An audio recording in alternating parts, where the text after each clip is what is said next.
Right. Hello. Good morning. Let's see. Let's try another broadcast here. And let's see. I'm just going to tweet this out again. Let's see. So, live on CodeSandbox. There we go. And then quote tweet everyone web dev. No. Cool. Yeah, so the plan today is actually, let's see. So the plan today is actually wrapping up the PR. I wasn't able to do that yesterday because I had some meetings. And we're going to test one thing related to a possible refactor later. And then we're hopefully going to be joined by Evis to work on something else. And then I have a session with Gianmarco to do a refactor of the client related to what we're building next. It's just some terminology stuff. I'm not sure if he wants to join the stream, but I'll ask him one final time, or we'll stop the stream at this point. Cool. So yeah, super happy we got things actually working. I kind of rewatched some of the stream yesterday just to see if it was working, and it was like so confident to the point in the beginning, and it just broke down completely. But then we wrapped it up at the end, which is that's how it is. I think. Okay, so what we need to do, I think we have a bunch of console logs here. Did not work. What's this? Oh yeah. So I'm going to do some refactoring. So for example here, did apply edit is a much better term. If not did apply edit, we need to do it again, but I'm going to create a function here instead. So we're going to, I guess, and I'm going to create this function inline because I want it to reference what we have here. So we can make it a const really. So we just call it, maybe function, apply edit. And then we're going to shove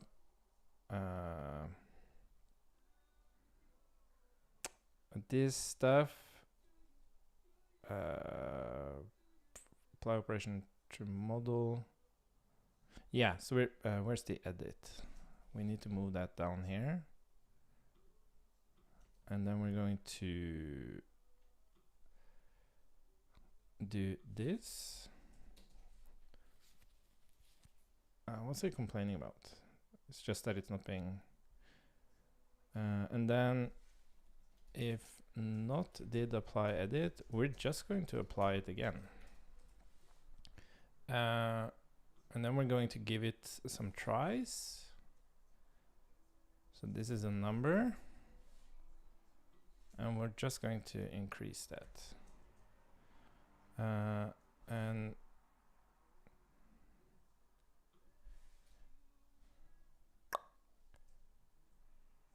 let's see. So if we're going to do this.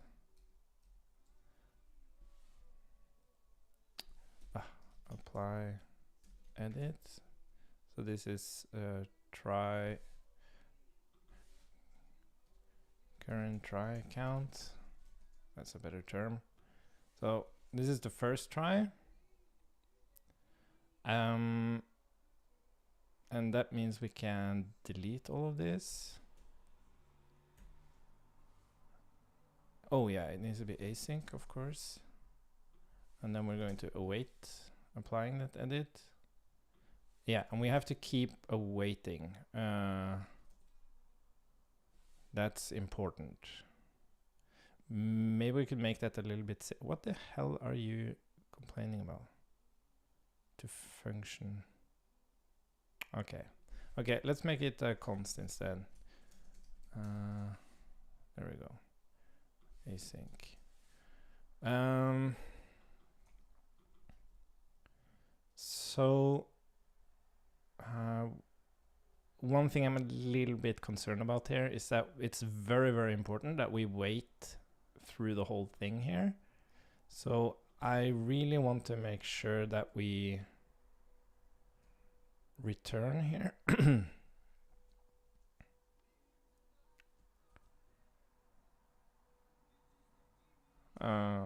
Let's see.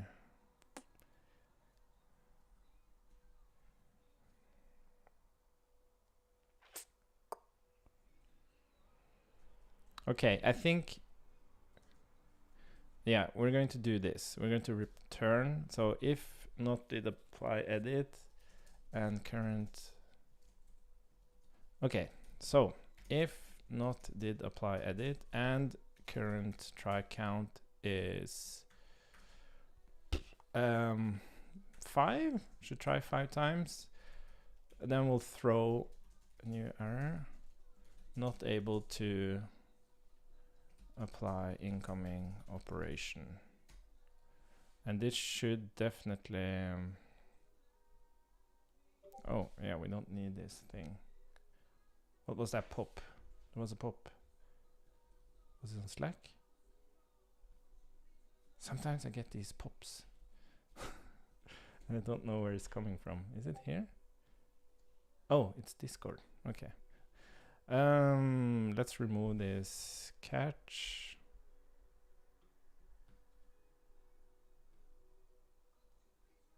Why are you complaining? Oh yeah.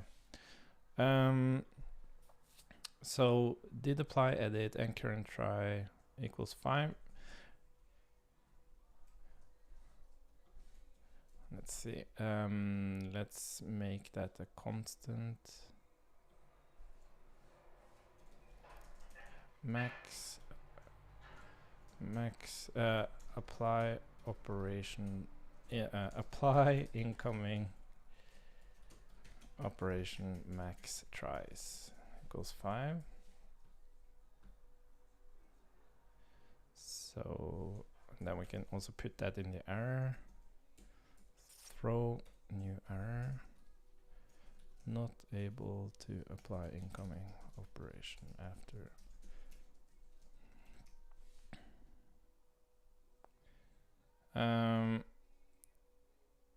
Cool. Yeah, and if we did not did apply, we're going to return applying a new edit. And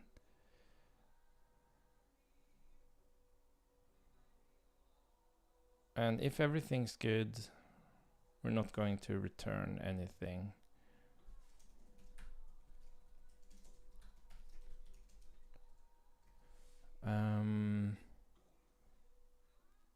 Yeah, basically if it was a success.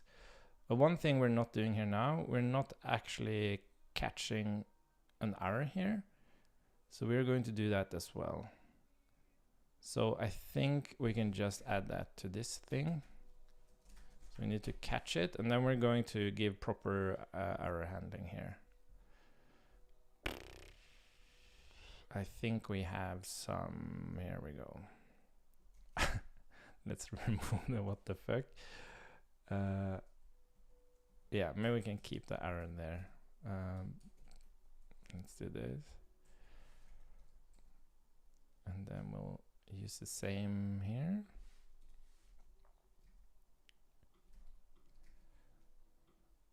Unable to,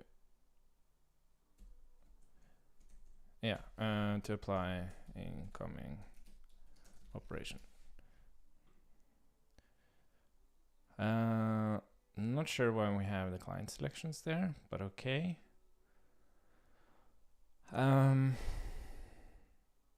what's more interesting here is really to give the, not the selections, but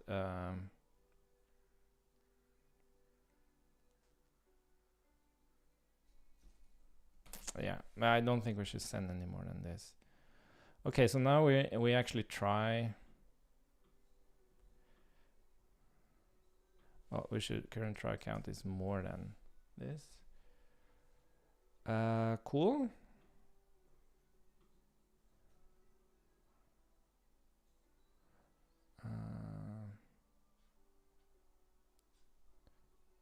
Yeah, and I guess we could say, yeah, no, let's just be explicit. Cool. So that's better now. But we have a bunch more comments. I'm really happy about us being able to. Oh yeah.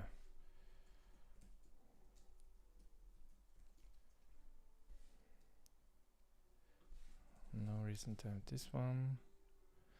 So we're going to go through this and comment it.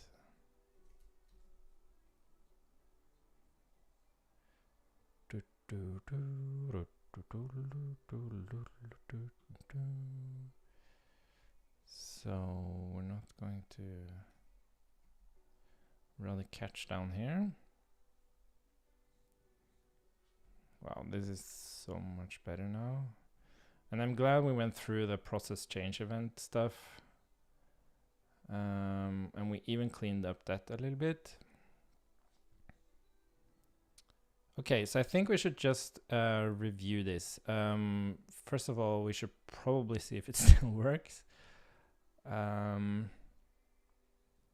one thing I want to do, I want to try grabbing the operation exactly when we get it. And the reason is, if we can do that, then we don't need async handling inside our OT client.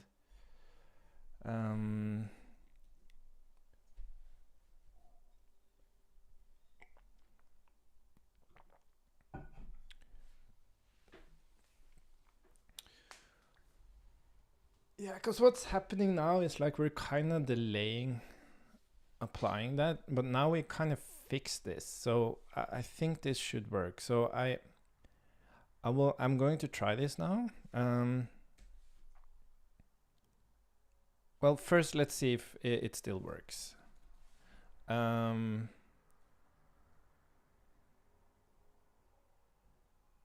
operation. One thing I'm worried about is, one thing that I think will break is that we're using this.document by events, and we don't really want to do that.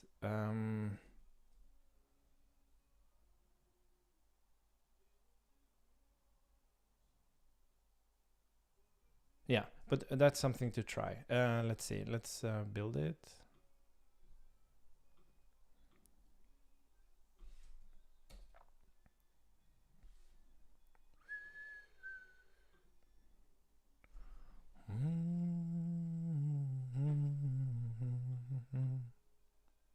Oops. What did I do? That's the one I was supposed to click.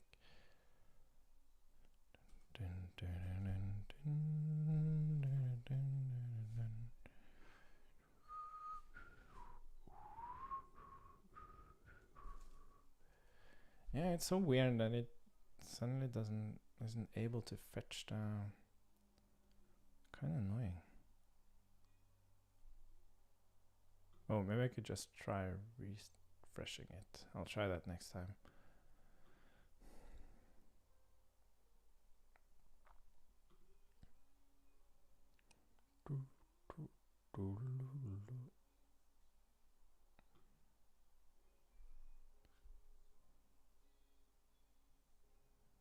Yeah, it's a bit slow to start the extension. There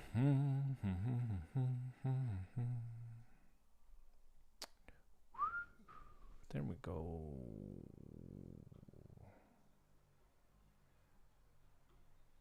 And now I have a feeling things are going to break.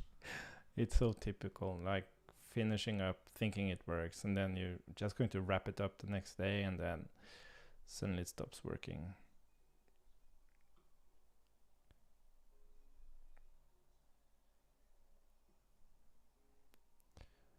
Okay.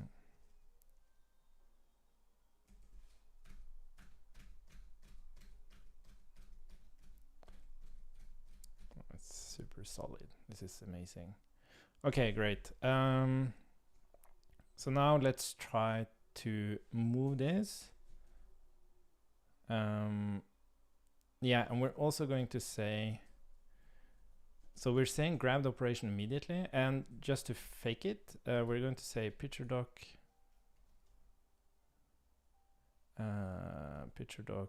OT client document, because that's basically what it will be if we move. We're not going to pass anything here if we remove the async stuff. And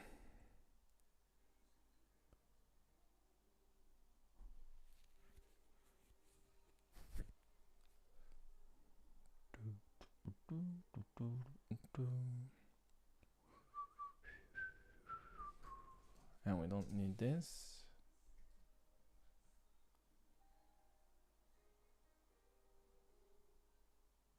So we still need this apply edit queue. Because it's asynchronous, the actual applying of the operation. But from the perspective of the OT document, it should just update immediately.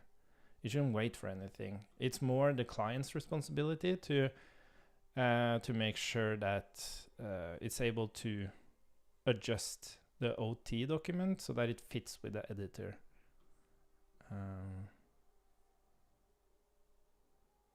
Apply edit. Okay, we're going to try this and see if it still works. And if it does, we're going to actually keep it. And then we're going to make a to-do there that we want to refactor this.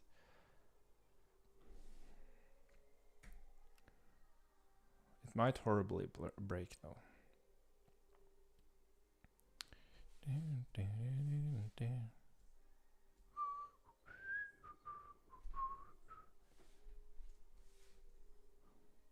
Yeah, it's so interesting, like how I'm so looking forward to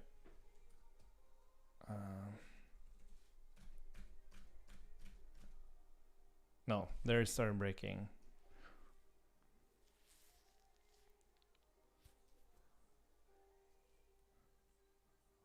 Interestingly enough, it is actually correct.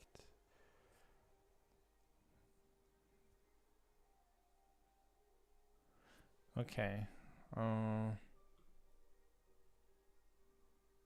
wonder why. Okay, so it seems like everything we've done up to this point, like identifying dirty events, creating an async operation handler. I just wonder why it needs to be async.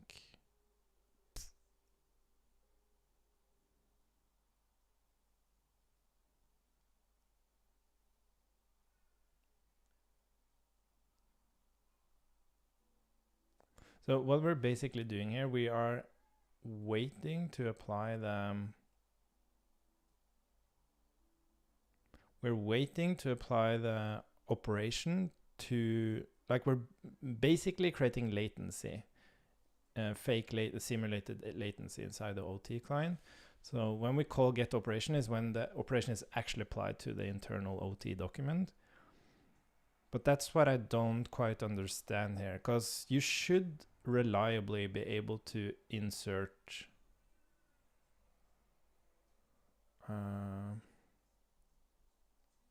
those operations.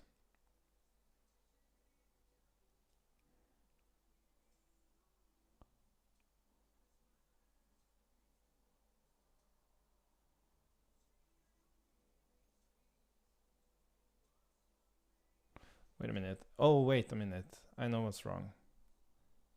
I think it's because we inside get operation. This is, I believe this is the actual contents. And then we apply Yeah, if I remember correctly. Sorry, I'm. Let's see here. Client get operation. So here we get.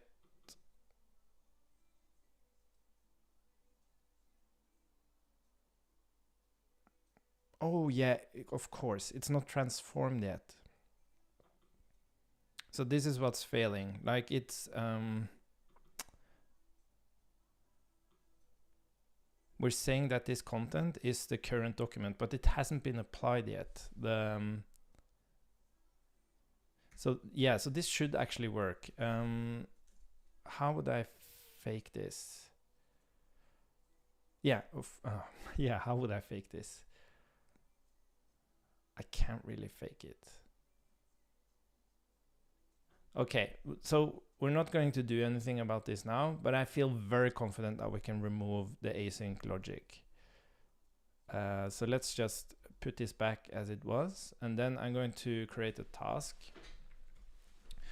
which is going to explore removing the async stuff. Okay, cool. Let's see here. So let's go through on incoming operation. Applying VS Code is async. Since every operation we apply requires the latest content of the editor. Yeah. Applying VS Code is async. So we need to queue incoming operation and can also fail. Meaning we need to queue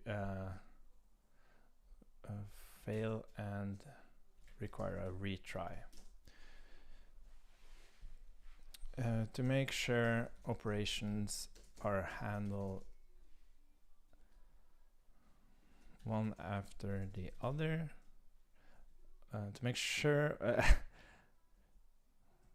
are applied in order, we use a queue. That's basically it. We do not update the VS Code document as it will update from. Oh yeah, this was a bit.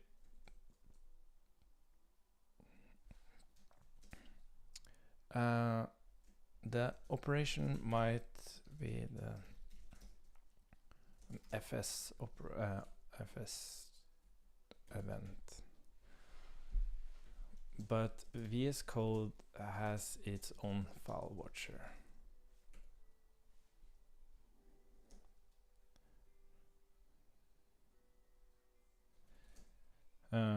So we do not update the document.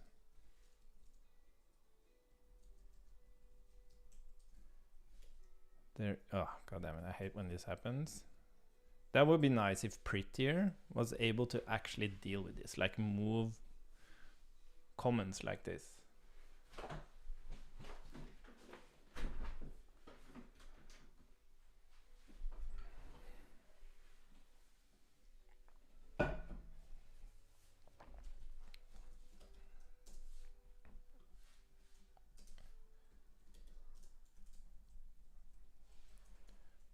Yeah, maybe I should. This is the definitely the use case for just using asterisks. I haven't really reflected on that ever, how I prefer writing comments.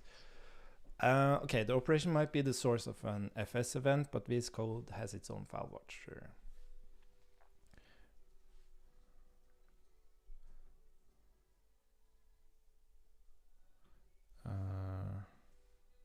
So we do not update not great English, but it's, yeah. There is a scenario where where the FS operation can reach VS Code before the document is actually updated, but no matter, we depend on VS Code doing the right thing here.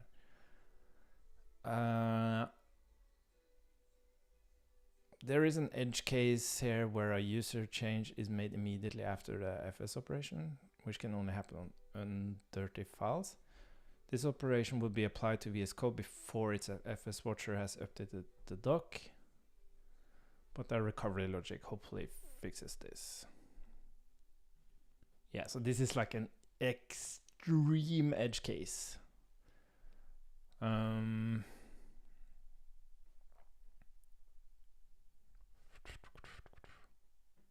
So what would happen is like, but I wonder if we can just, no, we can't apply that. Yeah, so what can happen is that we get the FS operation, we ignore it, but before VS Code is able to update from the file system, the user edits something. So now suddenly the VS Code document is very different. Like there's no real recovery from that. But good thing we have this recovery feature. So again, that would be like an extreme case. But this points to the complexity of what we're doing.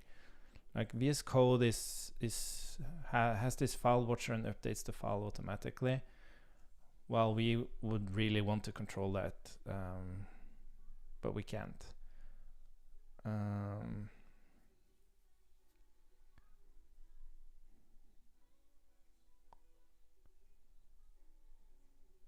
Yeah, so we're basically just seeing if this scenario that I described can occur. So basically, we expect the FS watcher of VS Code to be faster than us sending this operation. And if that's not the case, we're logging it. Anyways, then we go and grab the operation. And we should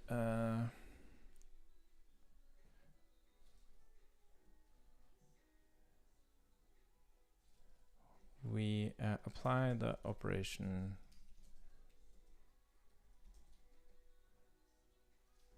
Well, I guess that doesn't matter.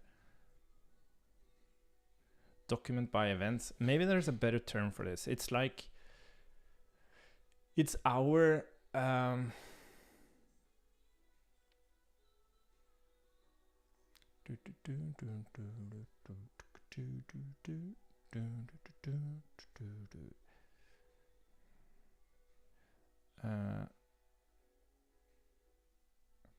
it's like current, it's like the process document kind of thing.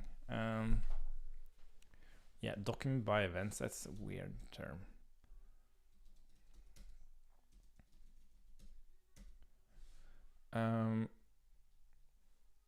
What should we call it? Rename symbol.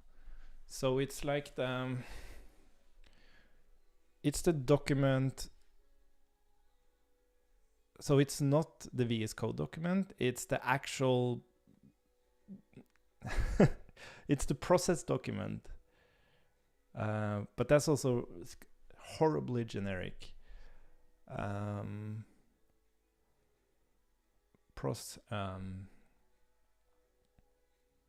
Document by events.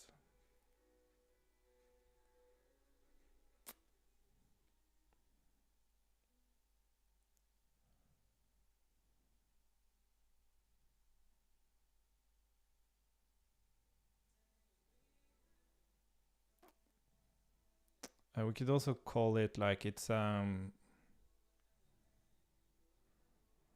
the fuck should we call this?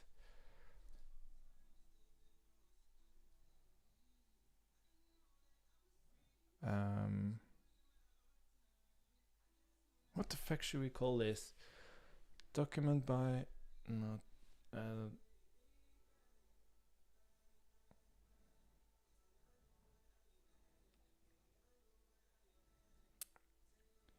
it's the process document. Like it's processed in terms of dealing with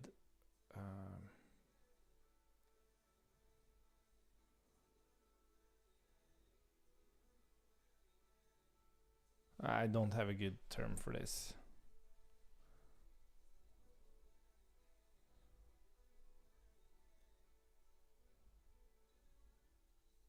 We could call it like in-memory document. Hell, I have a hard time naming this.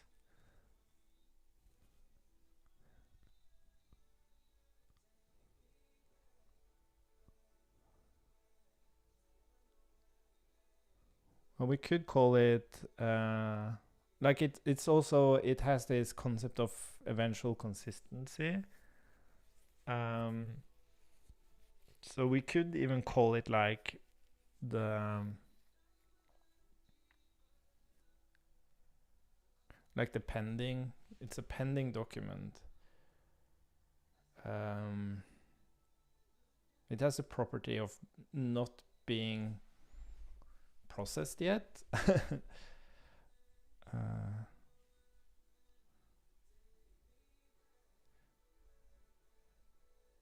Or synced. Yeah, maybe we should use that terminology. Synced document. Yeah, let's call it synced document. This document should always be a version.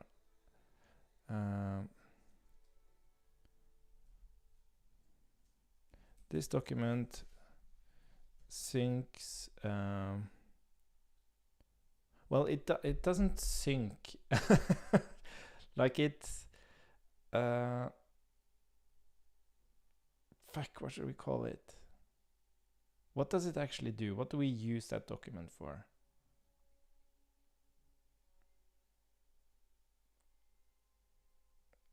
Well, it basically represents. It basically it is the state of the document before the event has been applied. So it's like pre-event process document.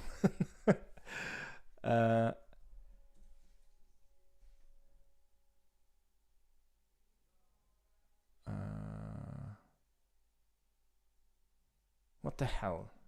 How can I explain this document to? How would I explain this document or this property to another developer? And it is. It's not. That's the thing. It's not the VS Code document.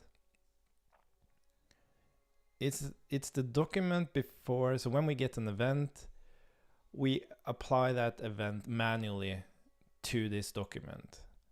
So we always have the state of the document before the event was actually applied. And we use that to... what do we use it for?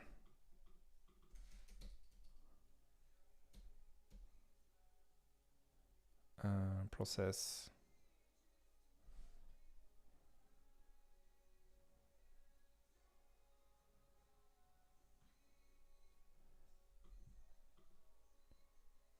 What the hell? What do we actually use it for?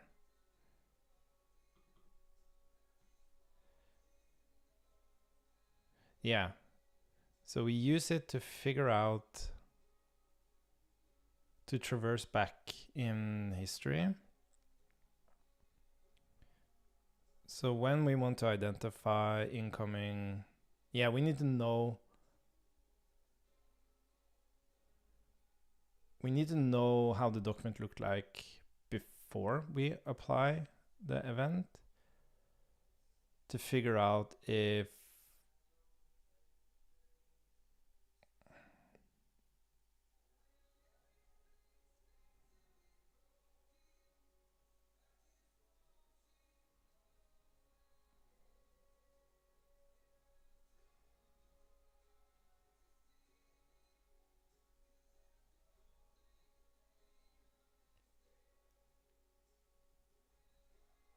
do we really need that?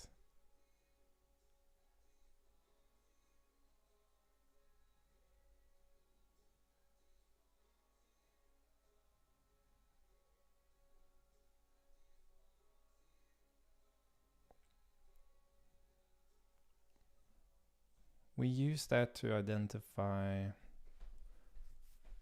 when... Yeah, so we also use it to figure out what operation... We use that to figure out what operation we need to transform from. Yeah, but I guess this is the whole deal. It's like...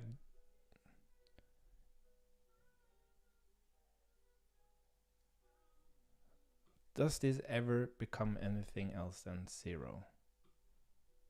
That's the thing.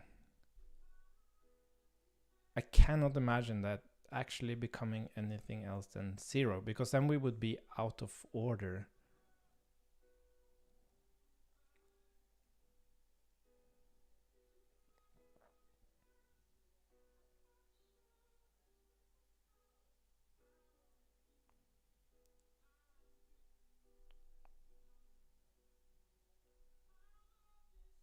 Yeah, I don't think we need, so this is interesting. So if we assume this is always 0, like whenever a user makes a change in between operations, we always have to transform it through the whole incoming applied operations.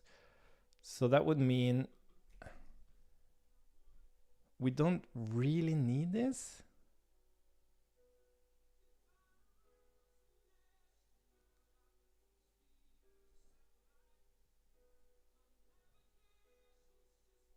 Because then we could just say that the new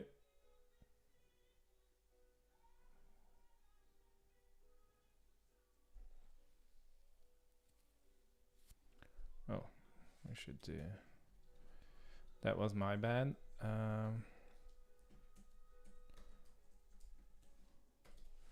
That was not true. Yeah, I'm just trying to clean this up. Like, how can I explain why we need this? Do we really need this? Well, yes, we do need it, because we need to figure out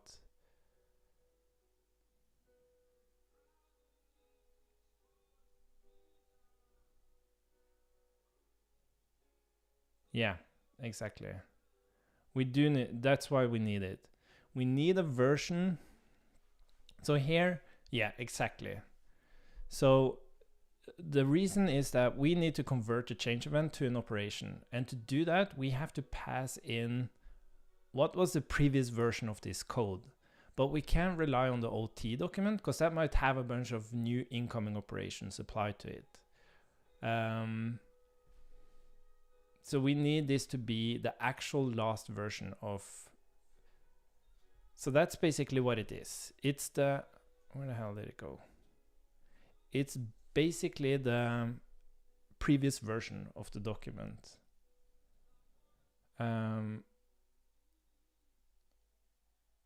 Yeah.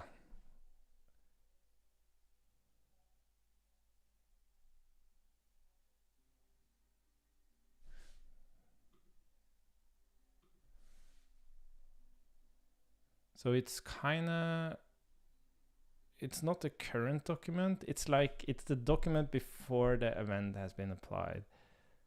What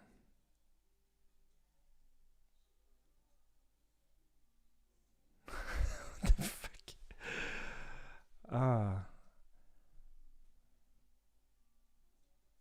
What is that? Is that a buffer document? Is that the best way to... We can at least say event buffered document. And explain that this is used so that we keep a reference to the previous version of the document.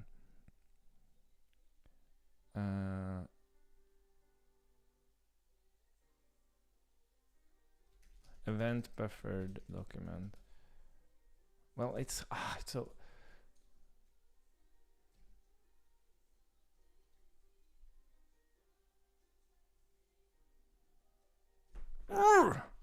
This is so frustrating. Just naming a thing can be so frustrating.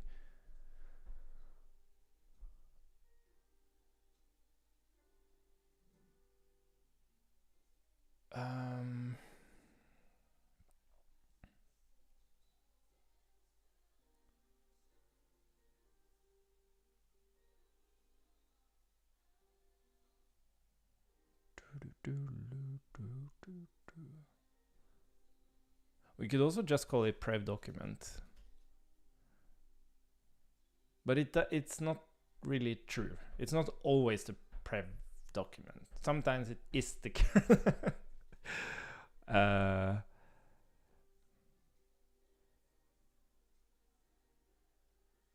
you could also call it like a proxy document.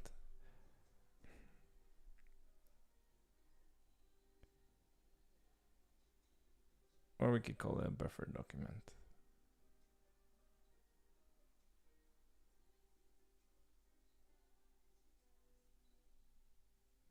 But it, isn't there? Oh, god damn it! This is getting ridiculous. This is getting super ridiculous. Why is this so hard to name?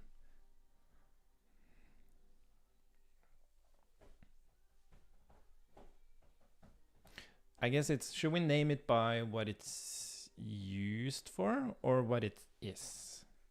So what it's used for is to produce an operation out of a change event. But what it is really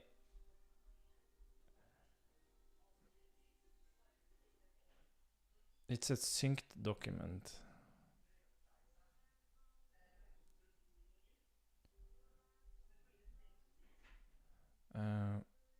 Or we can maybe call it the async document.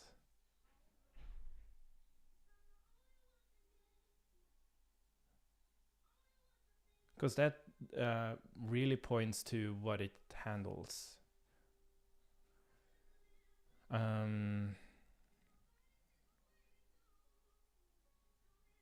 It also highlights there's like a delay on it.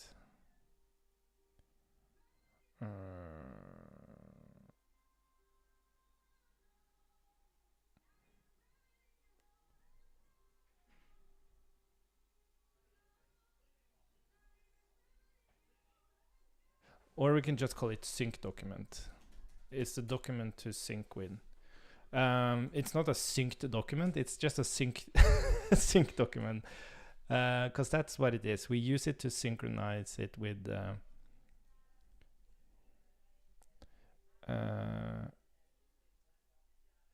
no, that's not a good term.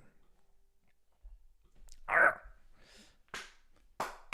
Come on, brain.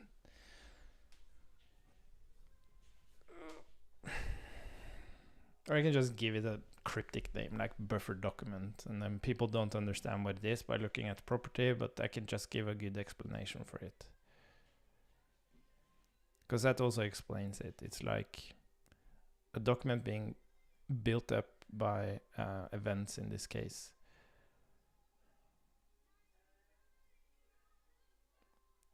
Yeah, let's just do that. And I guess we can, if we do this, doesn't that, so when I hover this, doesn't it give like an, does it give an explanation?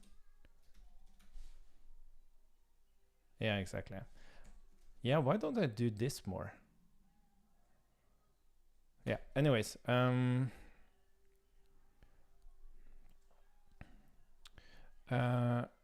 this buffered document is built up by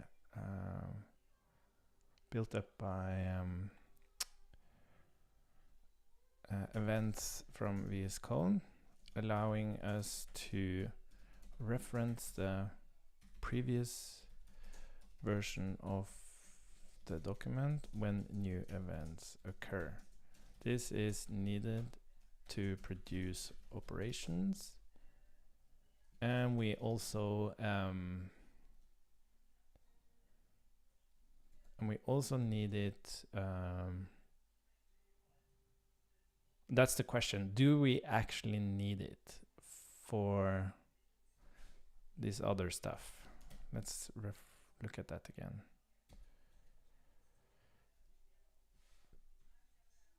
So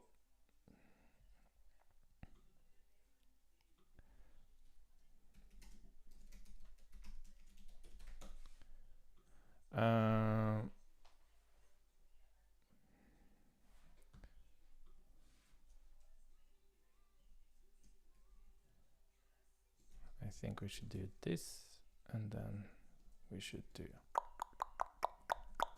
this.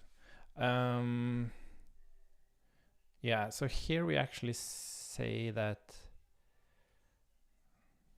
we cannot just compare, as the user might have typed something in between. We rather need to check if we have a matching document, as we might have multiple incoming operations. We traverse backwards to figure out.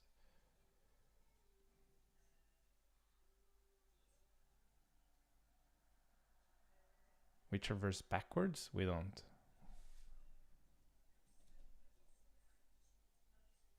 Up to that point.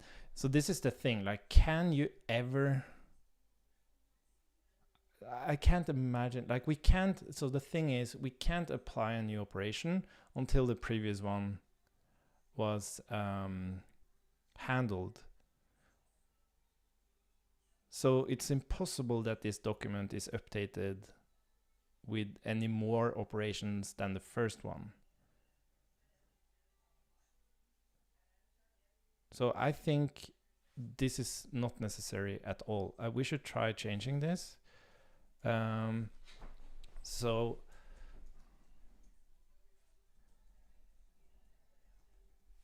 to identify opening, we cannot just compare operations, as the user might have typed something in between. We rather need to check if we have a matching document. So basically what we need to do here is we just go and grab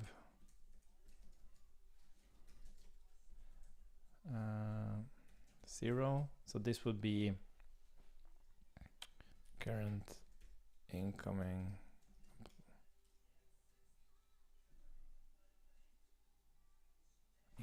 applied operation. That's also a silly name. Rename.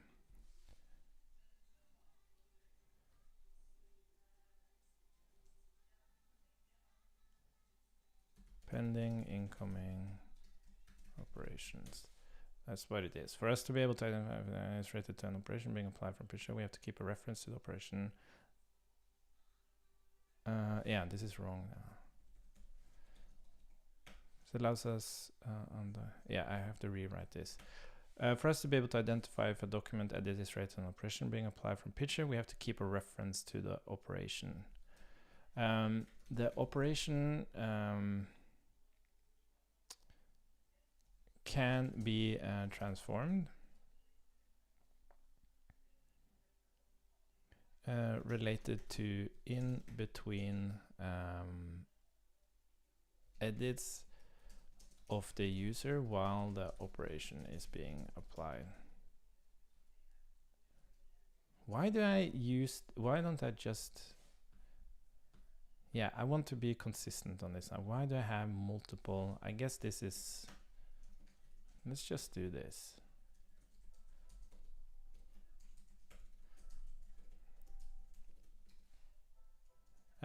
For us to be able to identify if a document that is related to an operation being applied from picture, we have to keep a reference to the operation.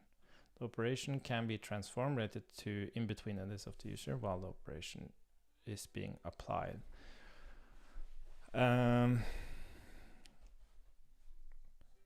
This results in a failed edit, and we will try again with the transformed operation.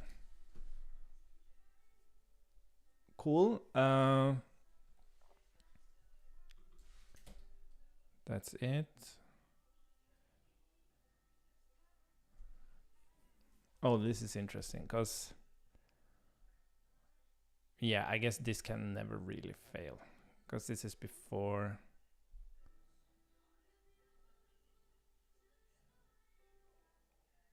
Yeah.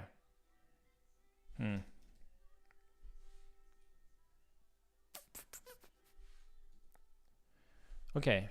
So we're going to say current pending operation equals 0. If current pending operation, we are going to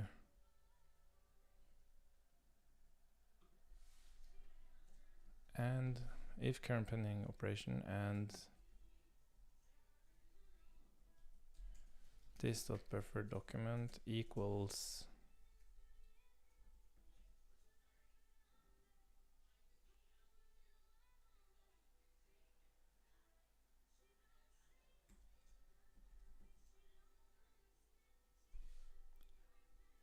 new document private buffer document.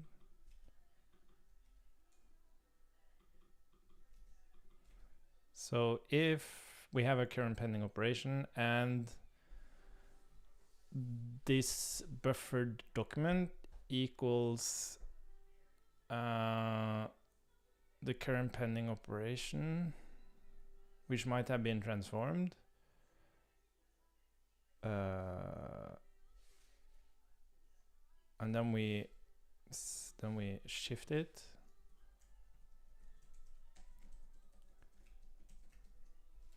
We shift it and then like removing it, and then we return. So I think like this heavily simplifies the logic, makes it way more consistent. Okay, so we're going to try that now and see if that fixes it, or if it has the same behavior.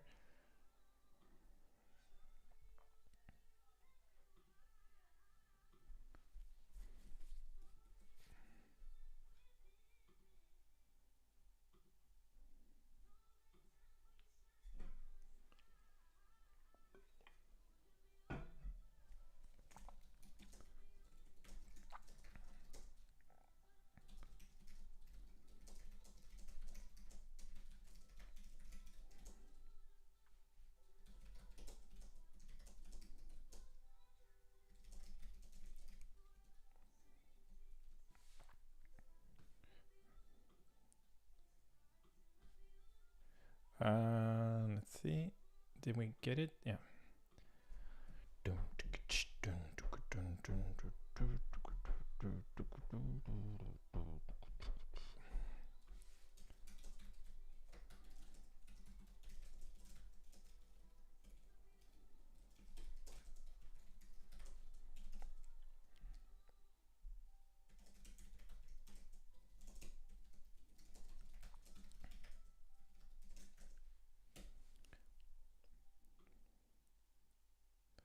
Let's see, blah blah test. It's kind of funny that our test is is just typing all this text.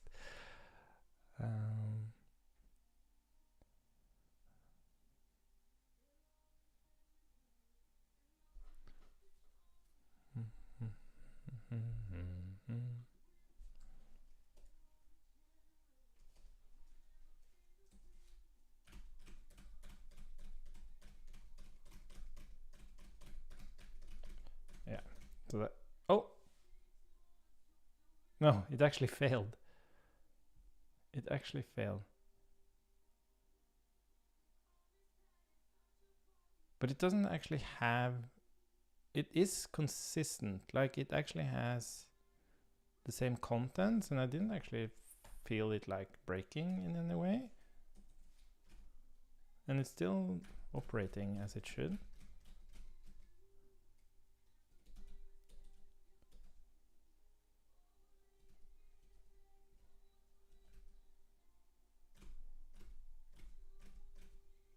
Oh yeah, no, that's actually okay. Let's. Okay, so that basically means. How can that be? How can I get an event?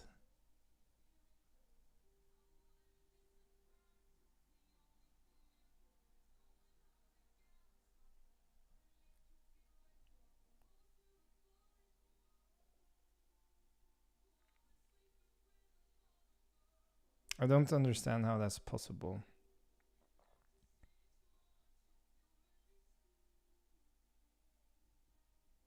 Okay, so let's keep this logic. I'm very confused by that.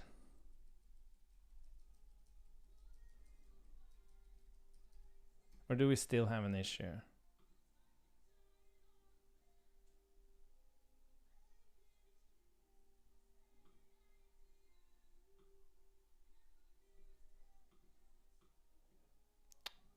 damn it.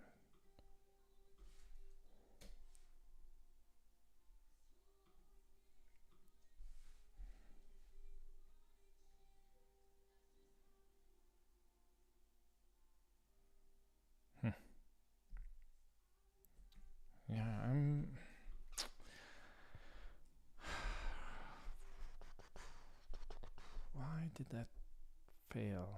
Well, now I have a feeling that this is actually going to fail.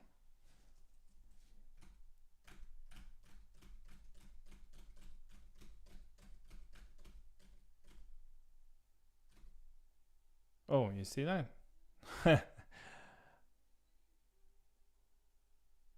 Yeah, it's the... okay, so I don't think it was... I think we still have an issue. I don't think it was...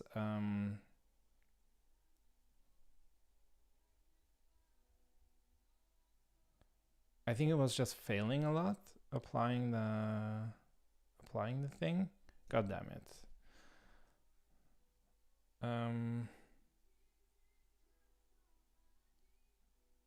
Because it was like a wait. Fuck.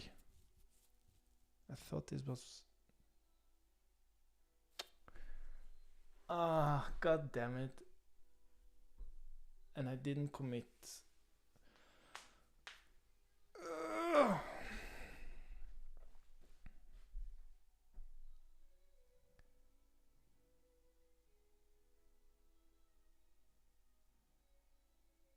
Okay, so we're not done here. Okay, this is going to take the rest of the day. I just know it. Because we have to write logic that makes sense to us.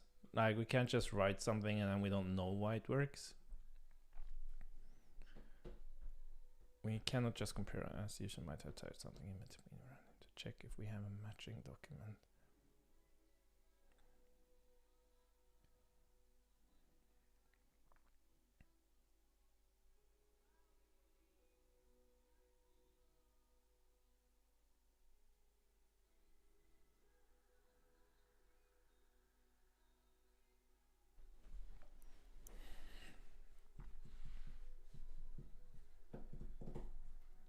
Okay, so this should work. We kind of just have to figure out why it failed. I feel super confident about that because we can't apply the next operation until this has actually been handled. So we need to figure out why the hell this failed.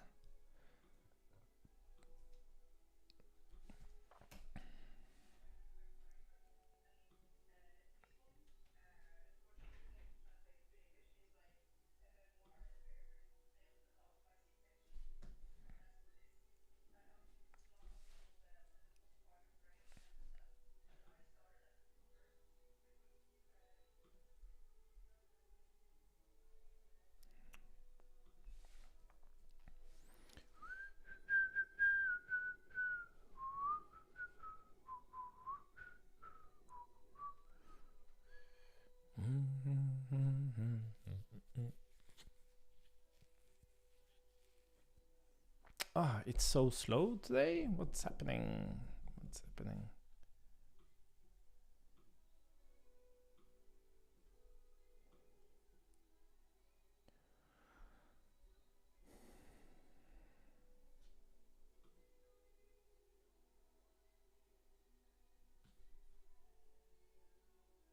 Oh, come on.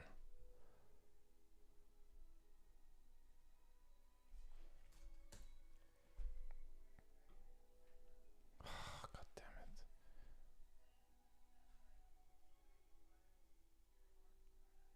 Wow, it's insanely slow.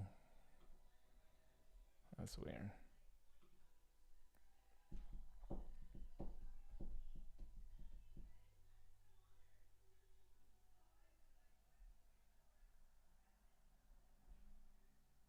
Maybe I should restart the editor.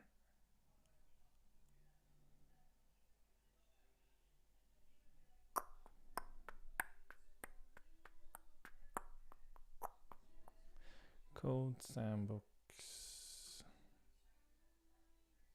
God damn it. This is so annoying. It was working so fine, nicely, and then...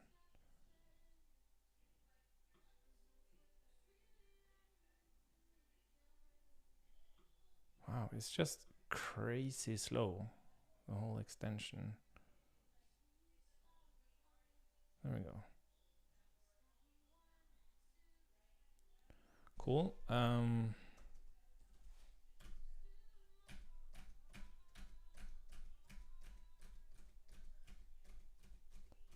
Okay, so it seems to be working. Like I might have had there we go. So the funny thing is that it yeah, received invalid operation. So this is what I don't understand, how we can receive an invalid operation. And this ties into, okay, so again, the receiving the invalid operation is because we have this comparison, I think. Oh wait, this is in the, so this is when on error emitter, so we are, yeah, apply server operation. When the hell is that happening? OT client, apply server operation.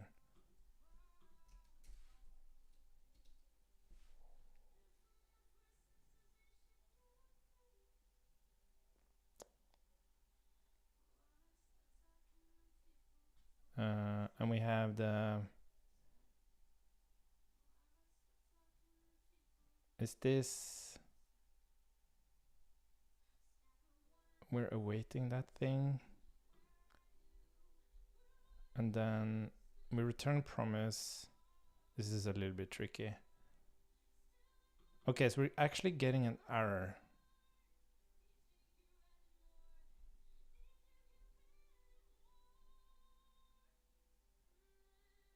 Yeah, we're rejecting here.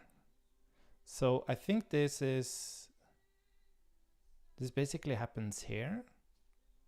So we're trying to apply the actual server operation, and then that fails.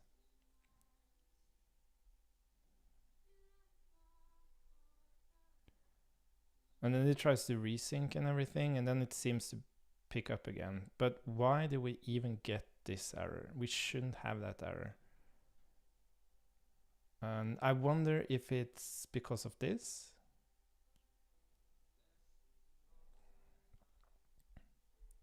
That we're trying to transform the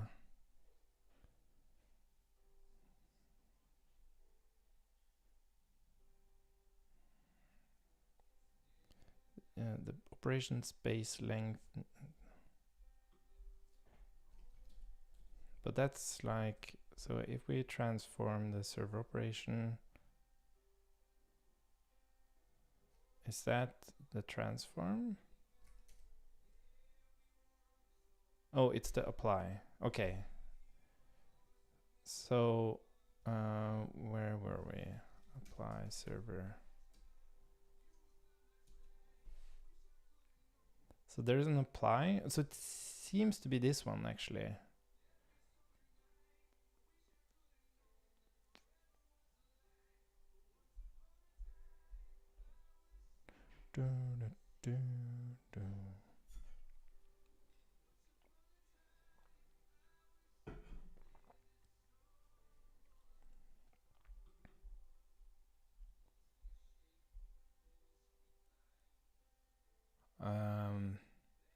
And this is also something we added. This isn't really part of the OT library.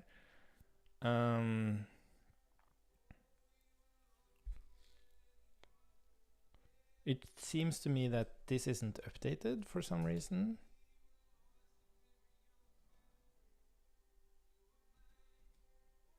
Why do we have this server document?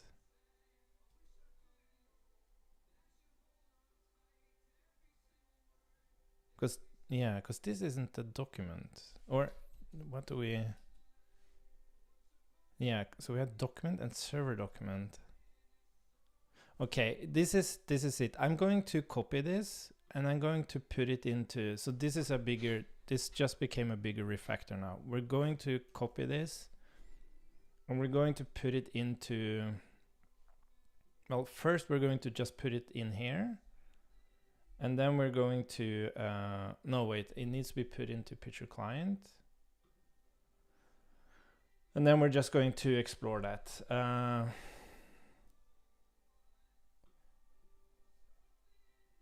So we can properly fix the whole thing. So I'm going to try a version of this OT client that doesn't have all this async stuff.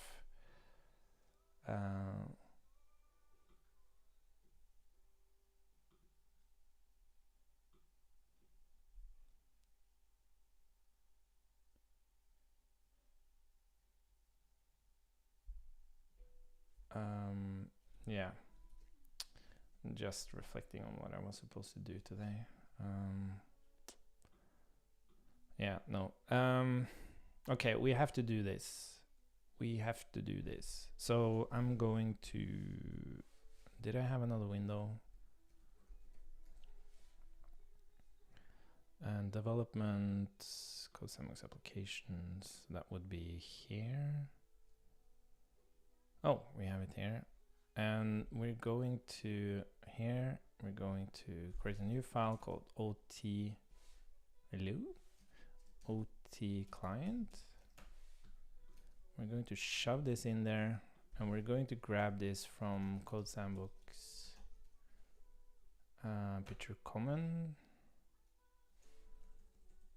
where we have OT instead. Emitter would be also from common. Oh, well, I guess emitter. So everything here should be OT.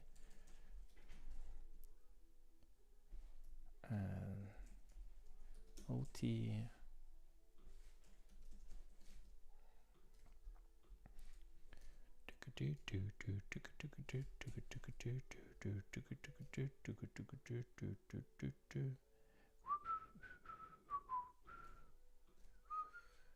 Why is this complaining? Oh. Well, currently it's only used as types, but soon it's not.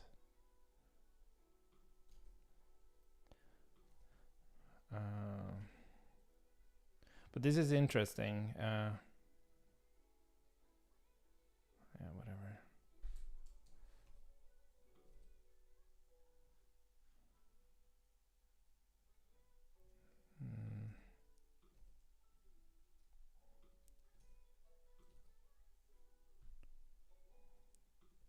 So I'm not perfectly sure how we're going to approach this. Let's see. Cool. And then I guess for document, OT.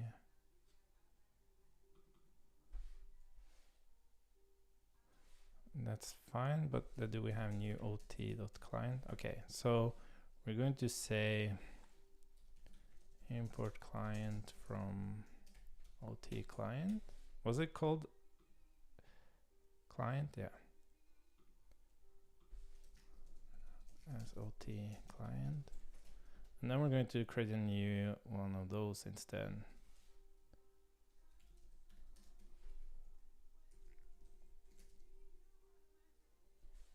And that's going to be OT client. It's going to be OT client. Okay, so that's now this is exactly the same, but now we're actually able to change it. So how should we approach this?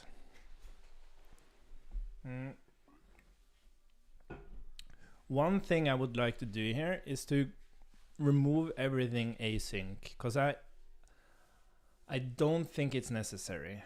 And I don't think we should handle this. But we do have this thing called a server document.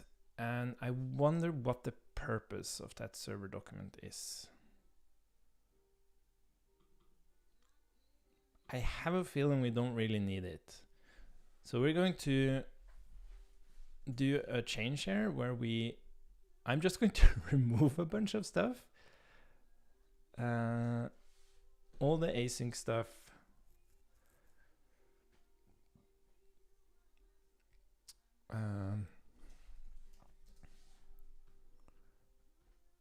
Resync. This is going to be document.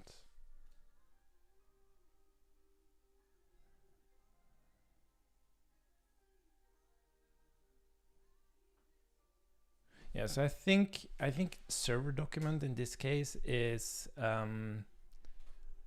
what's been acknowledged. So when we get a server ACK, you see this, we actually update the server document.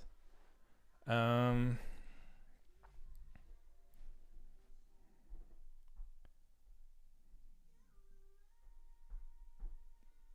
I think that's the problem. It's like we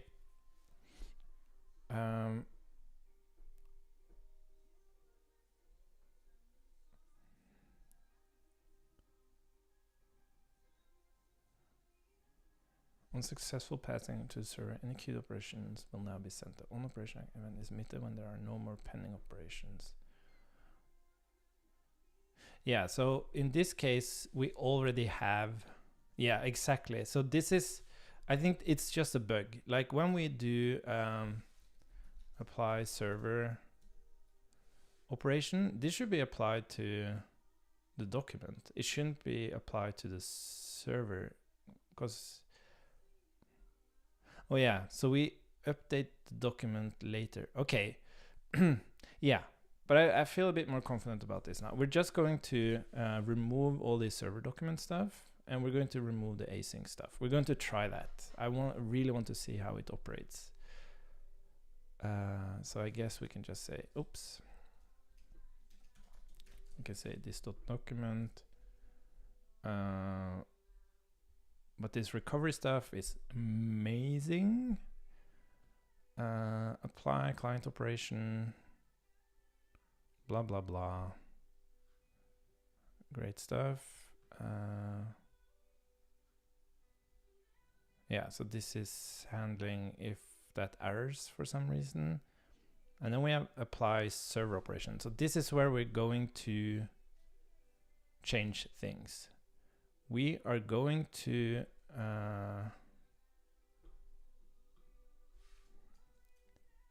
we're basically going to let's see.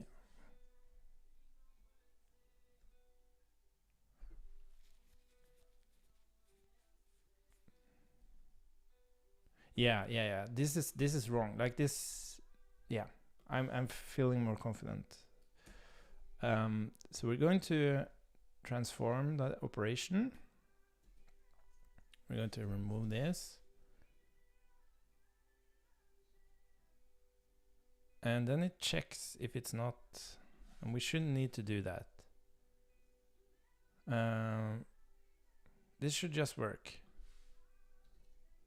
And then we apply that transformed operation to the document. And then we do this stuff.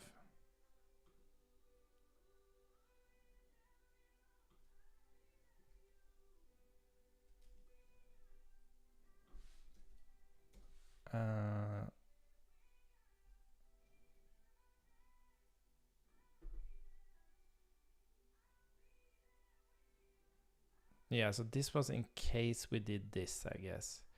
But I don't think we should do that now, because we can't really get into this situation anymore.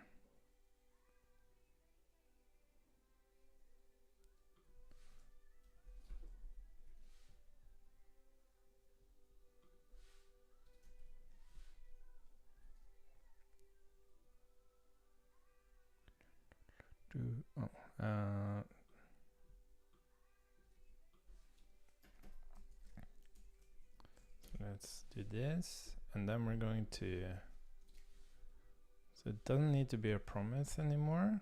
It's just void. And we're not going to do get operation. We're actually going to send the operation.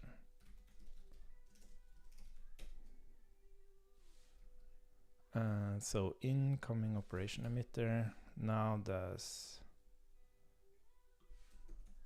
operation OT text operation. And that's basically it. That's the change. Now we remove the async nature of this. We don't have this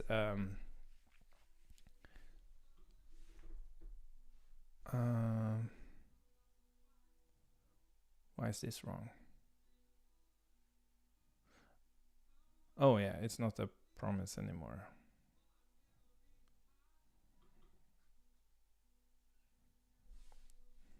I guess we can just do.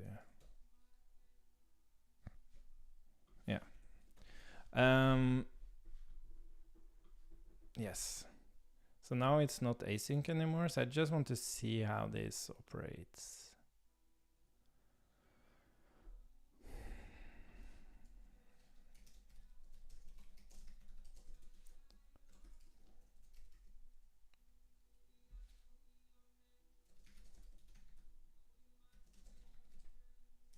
Whatever. Cool. Let's build it. pm build.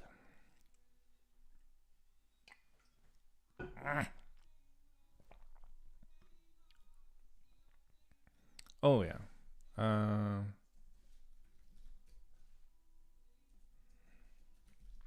We need to change this one as well.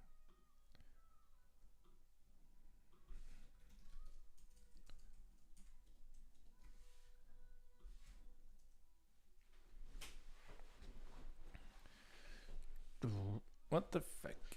Oh, test. Goddamn tests.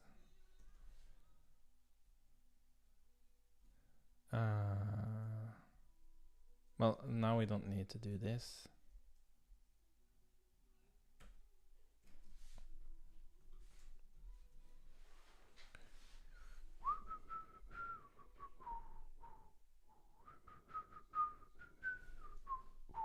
Cool. So that's this one. And now let's just close this one. And we need to restart the TS server, I think. Now let's see what we need to do. So now we are going to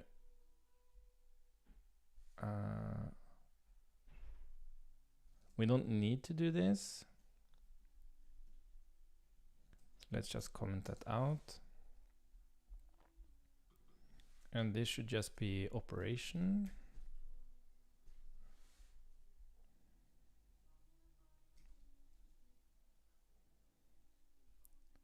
And that's basically it. Let's see if it works. One thing that's a bit scary, I didn't commit when it was like working, so I might be breaking a ton of stuff here. But yeah, that's how I roll. That's how I roll.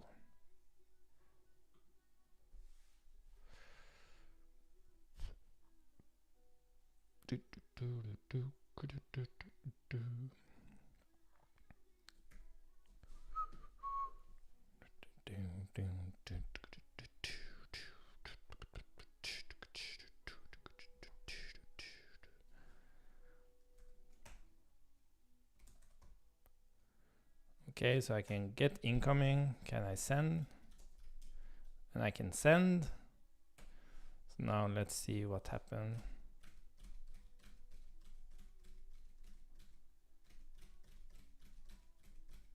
See that? No errors. And it just works beautifully.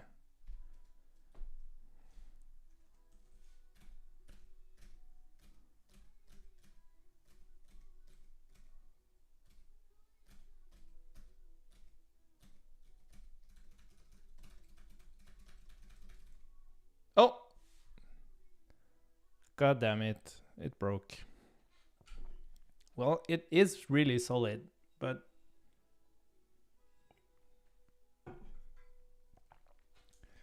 maybe that's a better test to do. Like, yeah. Okay, but we made it more solid, and now we have more control, and we removed the async stuff.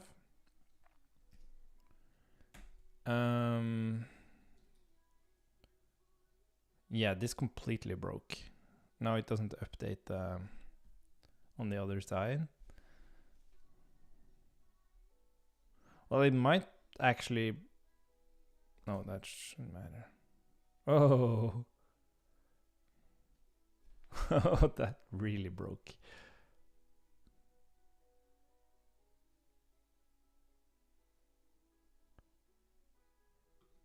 Wow, that's scary.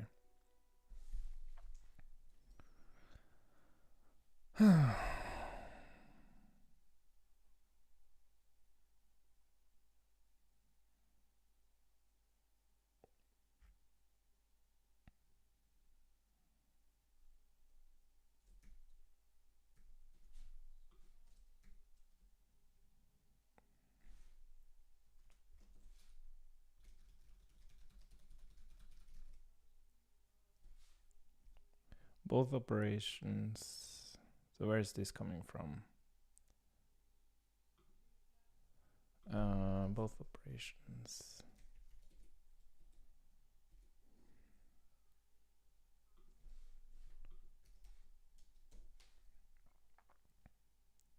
Is this from here? Okay, so there's a transform that doesn't work. And it happens related to, at least we can actually deal with this now. So it's OT received.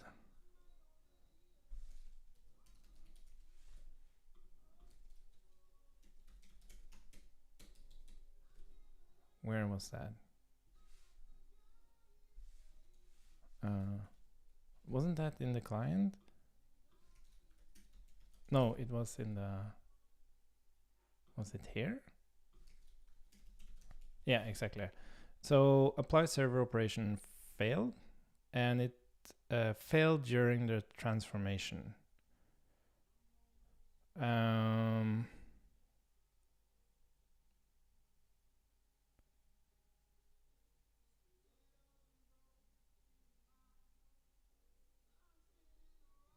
And I think I know why. It's because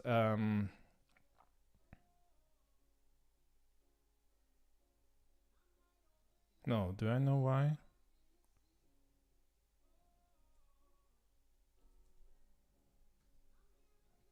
So what probably happened is that God damn it, what happened here? So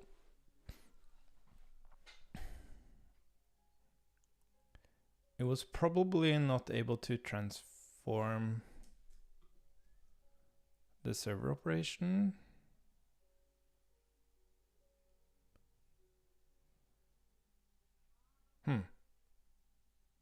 Pending operation.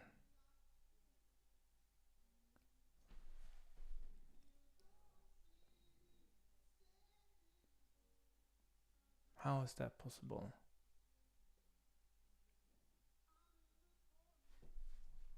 How is that possible?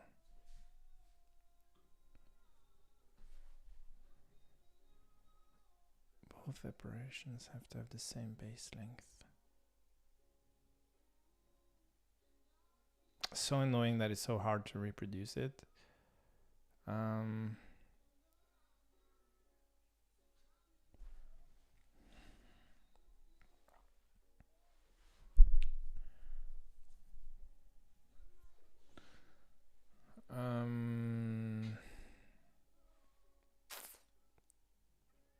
So what I think happened is that I probably should just log again. So I think we transformed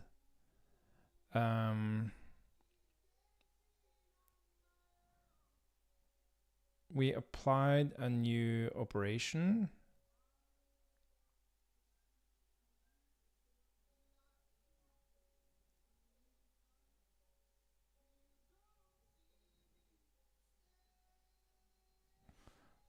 both operations has to have the same base length. So transform server operation. So there has to have been a pending operation that we weren't able to apply this to.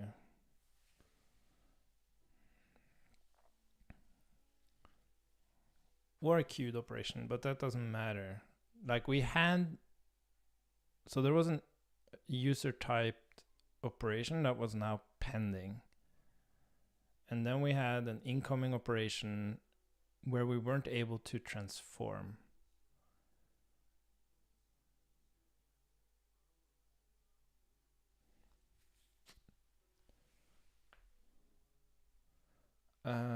And I'm trying to understand why.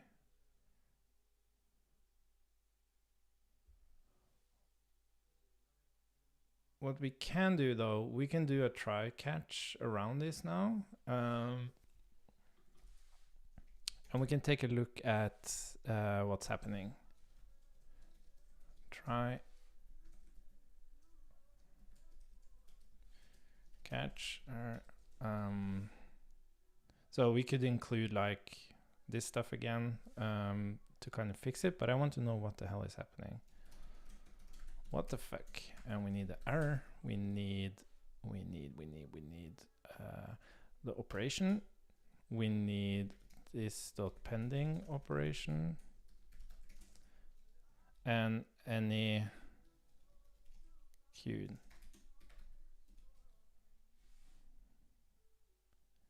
And also let's look at the document. Cool. Let's try that.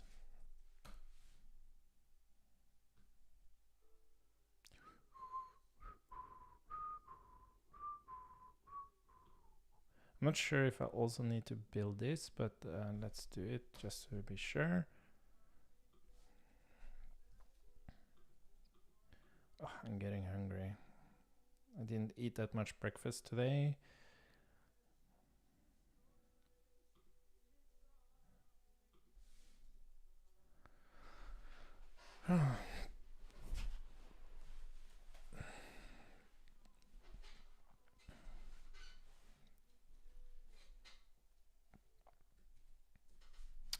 Okay, let's see if we can reproduce this. Oops.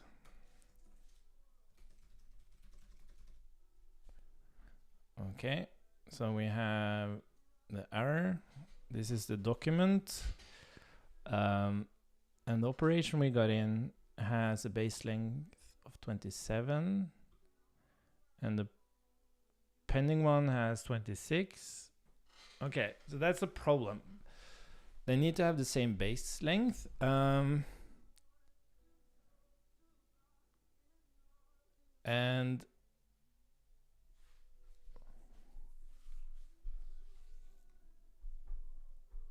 I wonder how this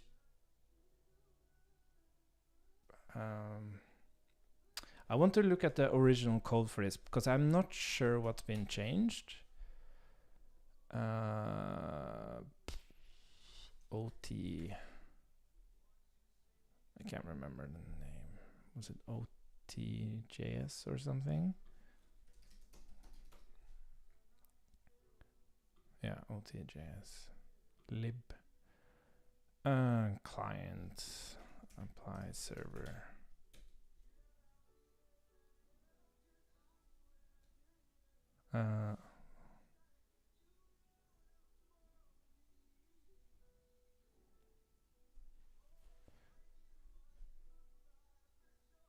When we receive a new operation from the server, the operation can simply apply to the current. Oh yeah, sorry. So this is when we awaiting confirm. That's the same as pending. And then we transform.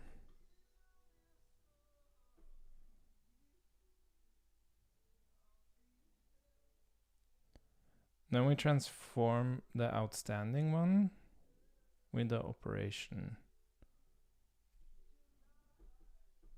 Where the hell are we?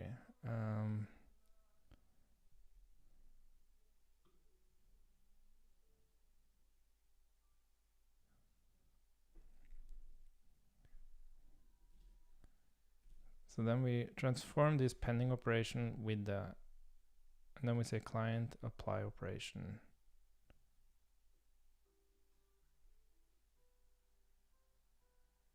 Which is basically what we do on the next one is to, so we incoming operation.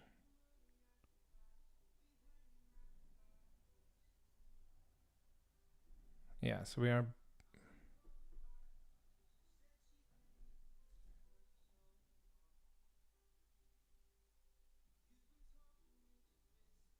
but this is interesting. You see this? We're saying that this pending operation is this one.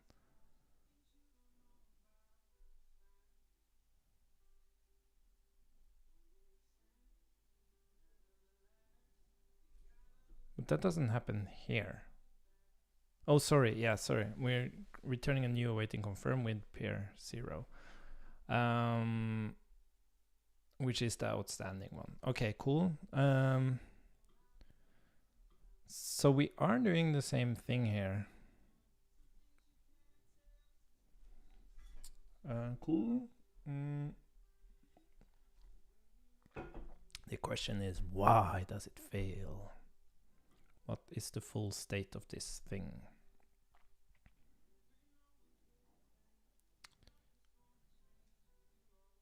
So what it means is that the operation that we received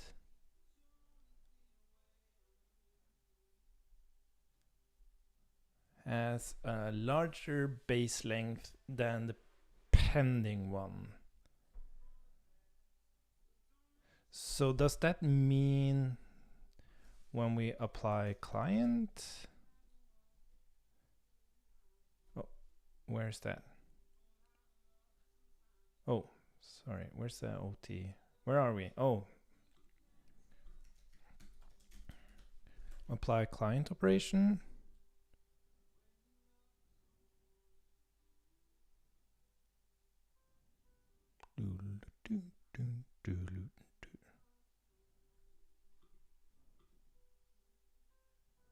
Modify document.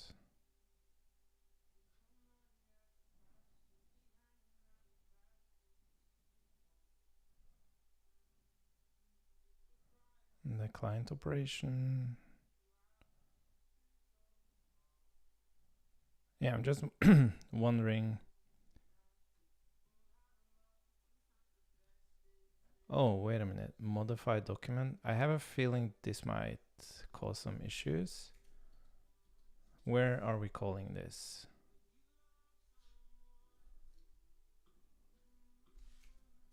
Because that should not be necessary. Where are we? Documents? No. Oh, what's happening here? It's super, super slow.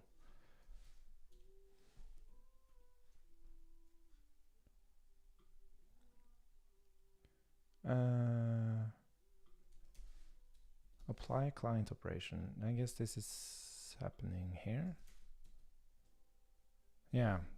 Yeah, apply clients. We are giving the modified content, but I don't think that's part of original. Apply client is just the client and the operation. So we should strictly, so this is really to ensure that the modified content is correct.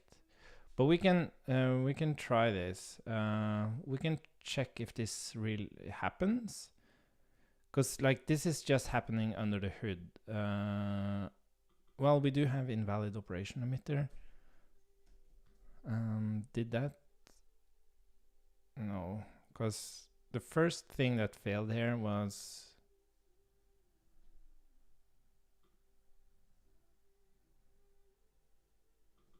so we should have gotten did not produce the expected document. That should have been an error. And then we enqueue the client operation.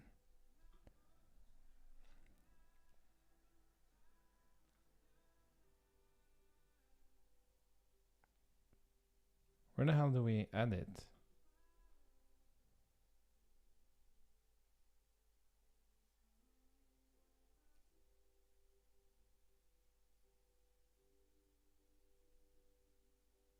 I'm confused.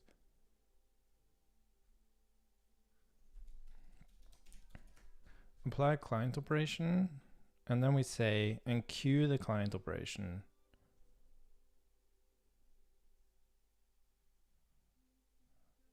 But if we don't, oh, okay, sorry.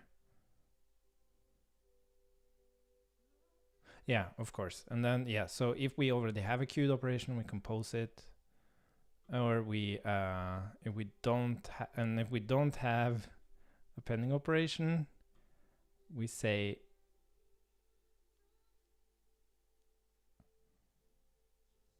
yeah, we kind of move it over.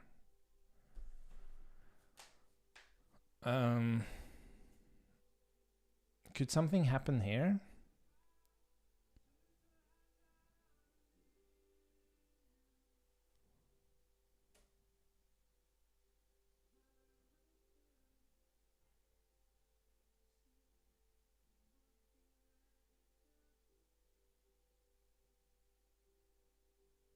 Like, why do we... No, I guess that's something we should do. Like, what I'm a little bit confused about here is that we are... Here we are doing both the pending operation and the queued operation. And looking at the code here, when we are awaiting confirm from a pending operation, that's when we do the thing with the pending. But we also have a waiting buffer, and that's when we transform this outstanding and the buffer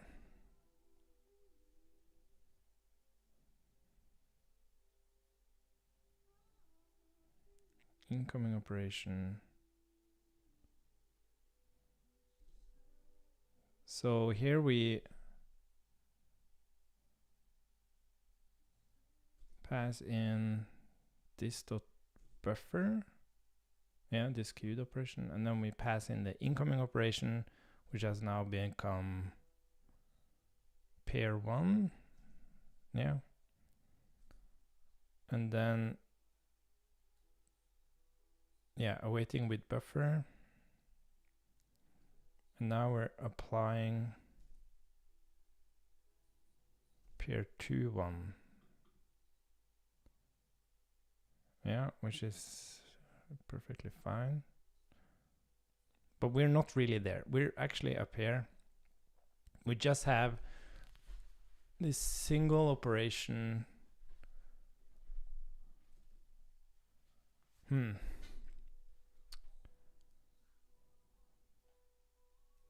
I wonder. So why does this happen? Why do we get... And the funny thing is that the incoming operation is actually...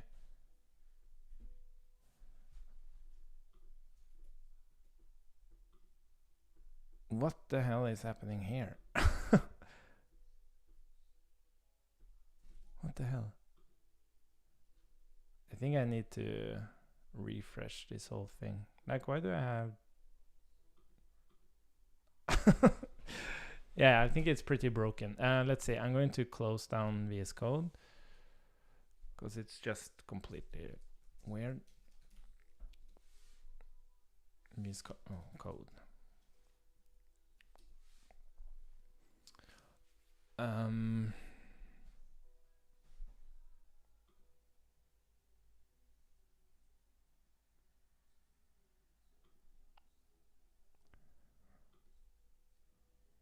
Where are we now? This is the VS Code extension, but I want to look at the other thing.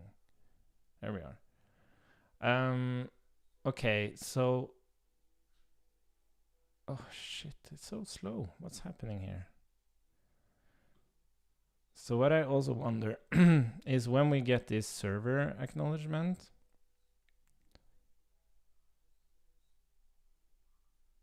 So we're sending an operation, and then we get a server acknowledgement. I guess it's called just ACK here, I think. No, it's called server ACK.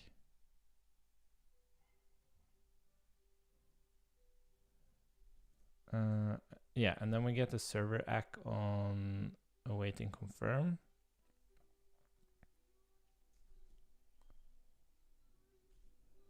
Which basically puts us back in the synchronized state. But what we are doing here, where was the ACK? Or sorry, server ACK. Yeah, so we bumped the revision.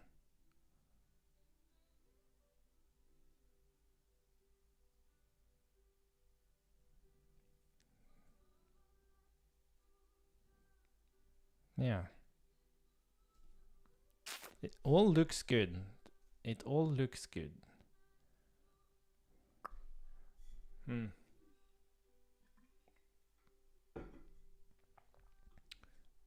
So there has to be...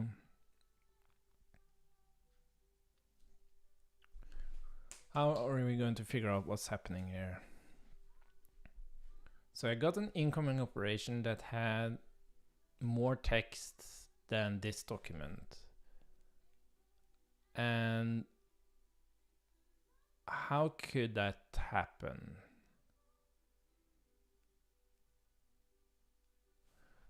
How could that happen? Because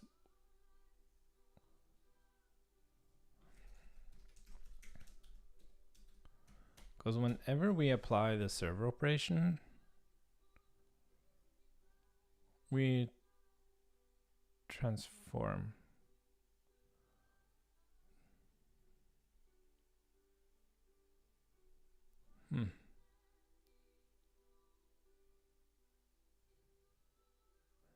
Yeah, I find this. I'm just not sure where I should start logging.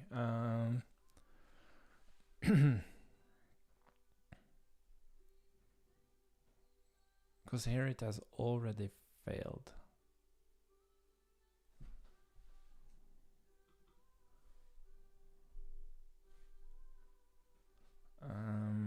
So it has to be... Okay, so what we can do is... Yeah, I just don't understand how can the length be different? Because I'm just adding. And it's almost like the previous operation wasn't handled yet.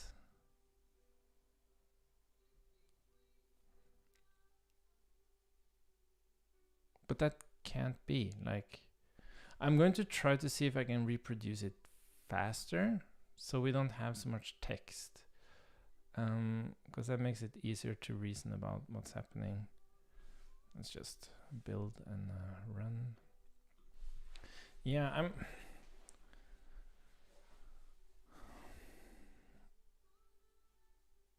like, the good thing here is that I'm like, it looks fine from a user perspective, but yeah, you saw it went into loop and stuff. So we definitely have to fix this, but oh, god damn it.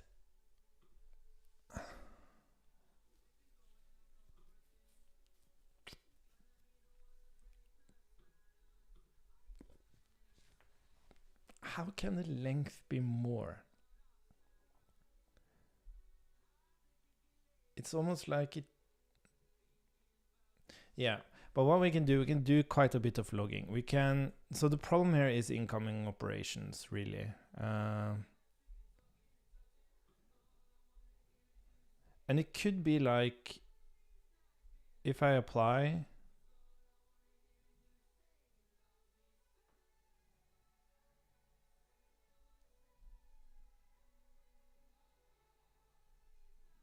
If I apply something... Yeah, I want to check that. So what actually happens in the case where we are in... we are awaiting confirm. Well, that's not the case here. We're not in a queued state.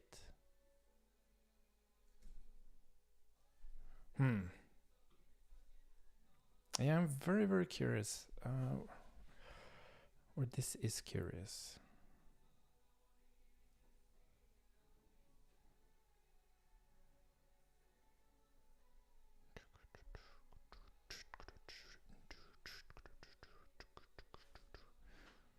I could maybe also just look at, like, it's very easy.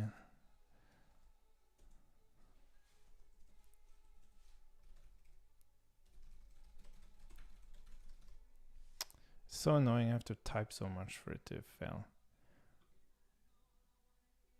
Oh, and okay, sorry. Come on.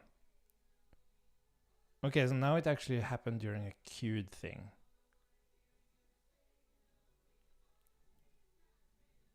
So the operation coming in has a larger base length. Okay, so we need to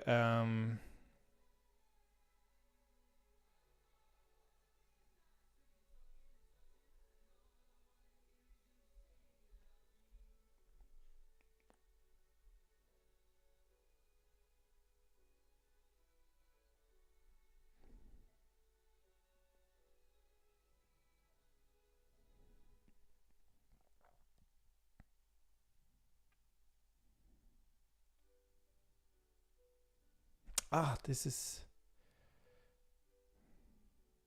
okay. I'm going to try something. I'm going to try to edit at the same spot and try to resolve that issue, because it might be related. Like they have different understanding of. So if I just do.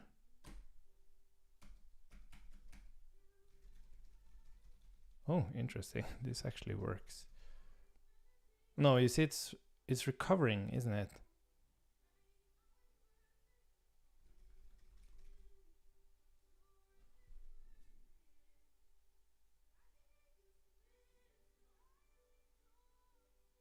What the fuck? Yeah, it's interesting that it doesn't really break. Ah, fuck! I need a simpler example to look at. There's just too much text to understand what's going on.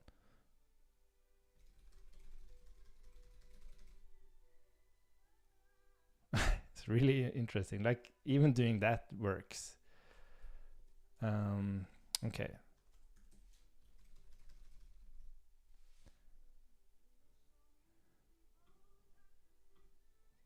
So we had.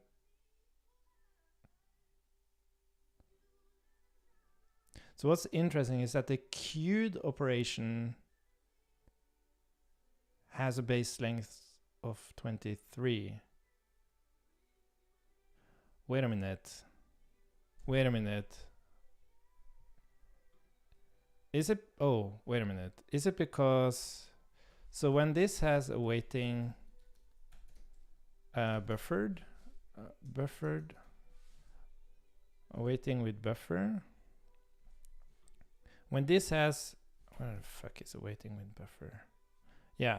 So when it's awaiting with buffer.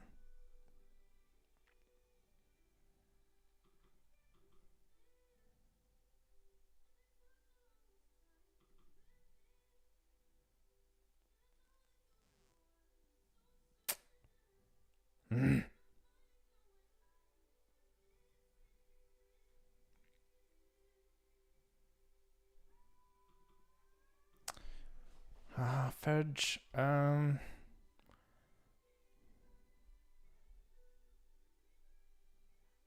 Okay, so maybe something happens in the transition between awaiting confirm and getting queued. So, because what I don't understand is that the base length of the outstanding one is wrong, but the queued operations has the right. If you see this, like you see the queued one has the right base length, but not the pending one. And I think something goes wrong related to moving from... Yes, we also have awaiting confirm.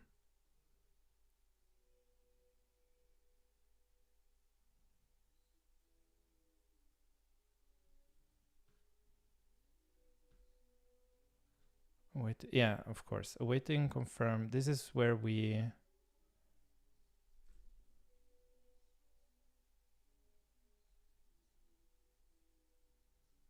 Okay, so what does the logic look like? So, but this is apply from server. So the question is like, why is the base length wrong? Is it because we get an server operation that's not updating the pending operation? I guess it has to be. So let's assume that's the case. So we're moving into awaiting confirm, where we have this outstanding or pending operation. And then we apply from the server. We do a transform on the outstanding with the operation.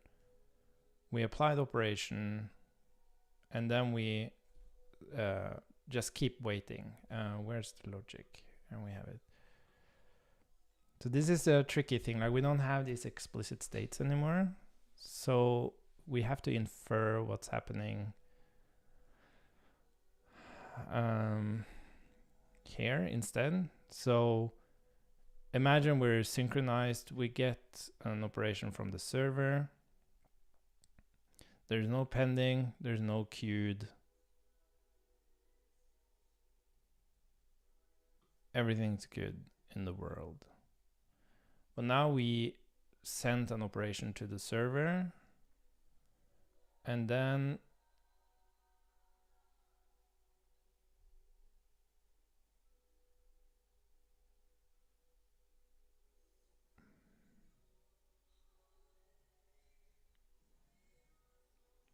we're in the pending state, and we're saying that this pending operation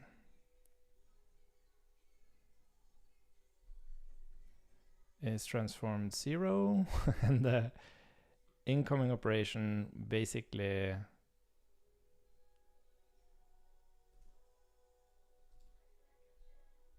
oh wait, here it is, I think. No, sorry.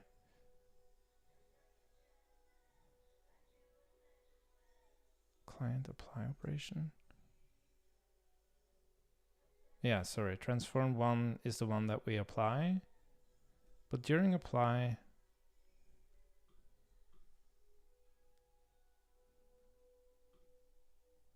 so apply operation. Oh, sorry. Apply client. No. What was it? Apply operation.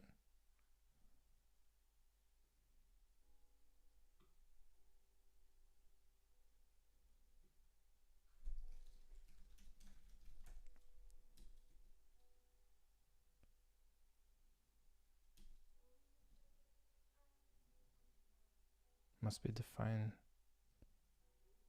in child class.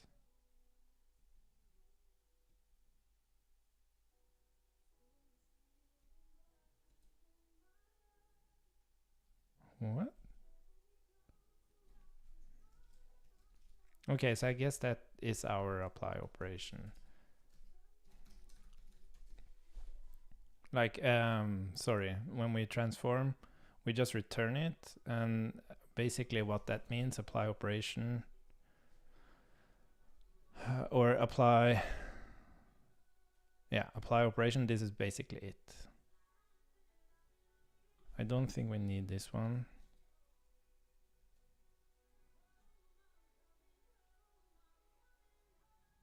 Yeah, I'm just trying to understand.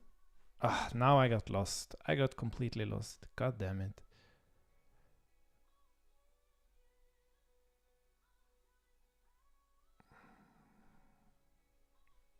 So when we are in, so the point is that error now is happening in await with buffer. And when we apply from the client,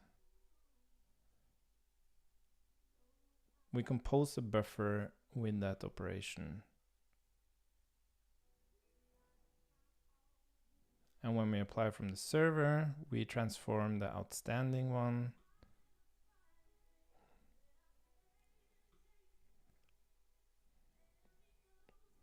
And we transform the buffer. But the problem is that this outstanding one doesn't seem to be transformed.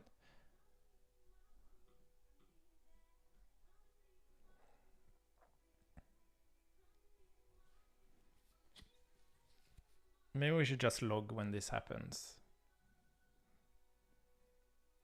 Yeah, okay, let's just start logging. So I've kind of verified here that this logic is correct. So the pending operation is pair 1 0, which is basically this. Transform 0. And then the incoming operation, which is basically what we do here.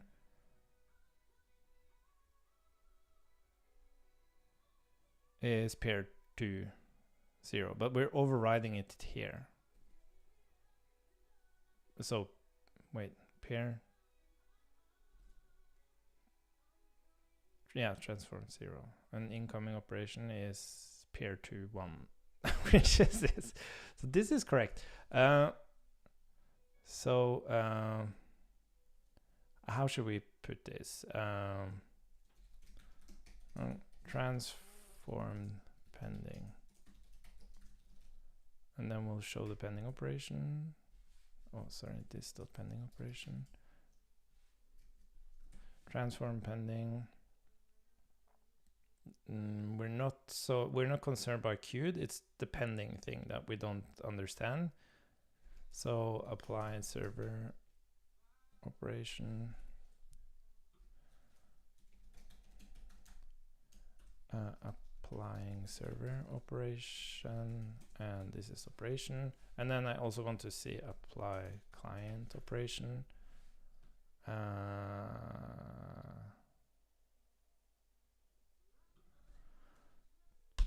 Could it be that when we have, so when we apply a client operation, we do enqueue operation, and if we have a queued operation, yeah, we do the compose. If not, it's just this. But would that mean if I, okay, so if I already have,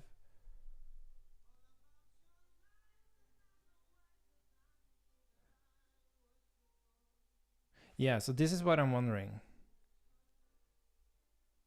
Yeah, this is where it could fail. So what if I already have a queued operation? I compose the new operation on the queued, but we're not actually composing the pending one. And I'm wondering if that could be an issue. So if we have, no, because it's not doing that here. That's what I don't quite understand. So if we have a queue,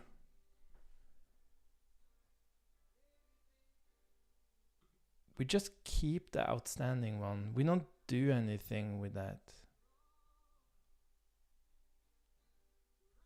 But shouldn't we compose that as well? So what it means is that when I'm pending, when it's pending, I have two quick runs, like one pending and then it goes one to queue, or like three actually. So 3 characters. One goes to pending, 2 goes to the queue, where the third one is composed into the one in the queue.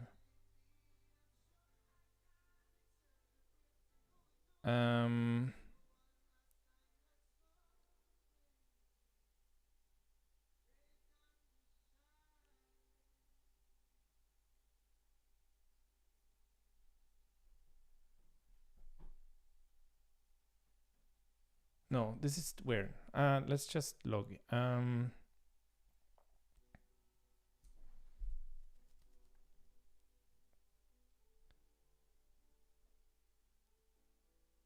Yeah, no, god damn it. Okay, let's just try with this and see what happens. God damn it, this is so hard.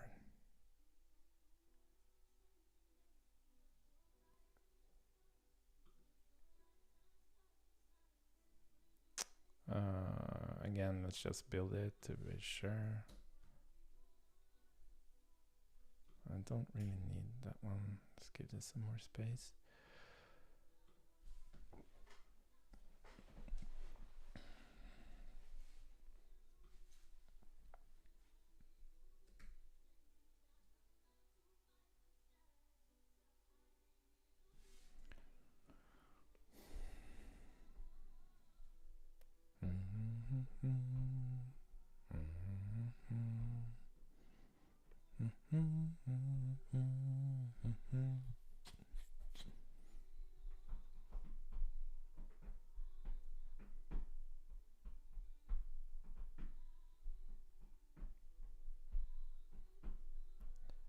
Oh, come on, come on, come on, come on. Yeah, I really need some food. I should go to lunch.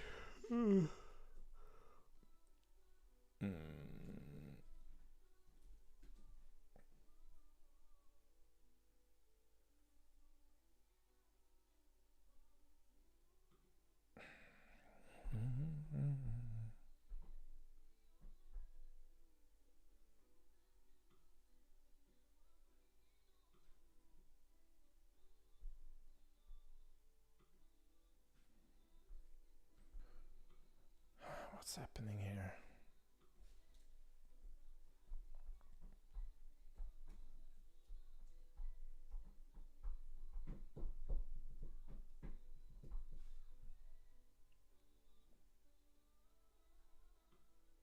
Why are you so freaking slow?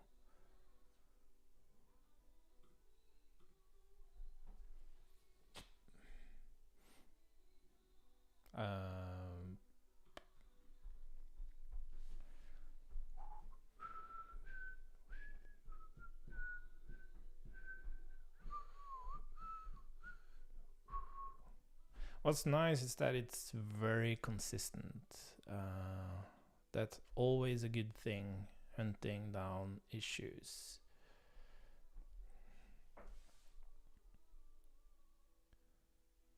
Okay.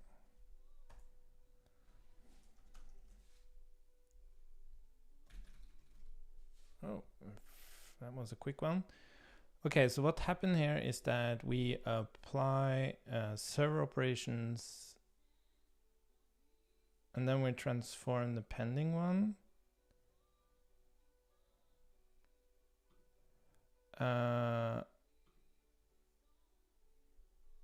Yeah, transform pending into base length 4.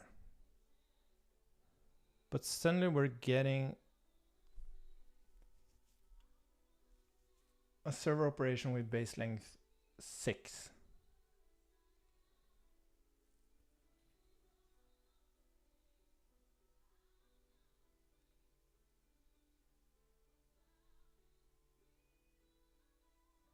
I forgot to, when I have apply server operation, oh yeah, sorry, we have it here. So this is so, maybe this is a bug. Like what I don't understand, why do we need to transform?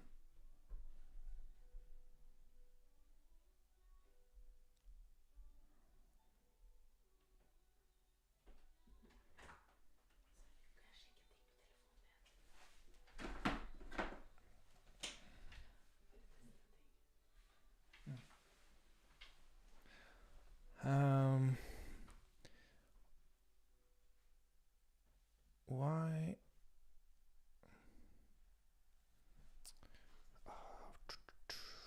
So why is this correct base length, but this is not? Why does that happen?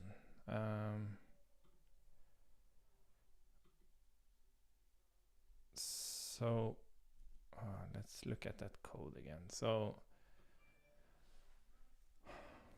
we are awaiting with buffer.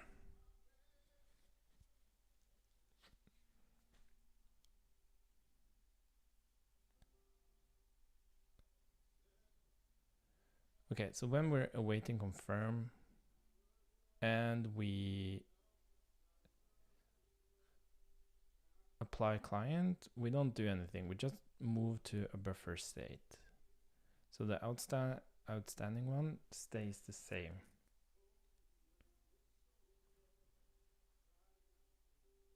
But this makes a lot of sense. Like if I move something into the queue,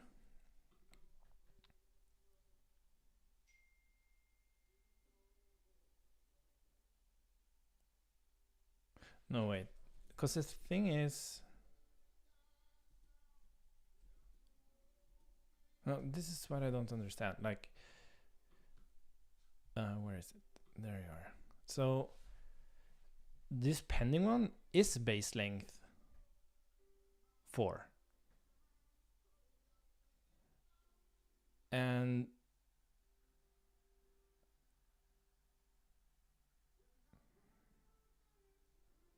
transform pending.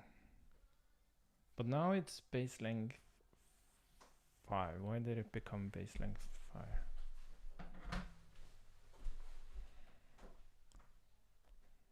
Transform pending. What did I do there?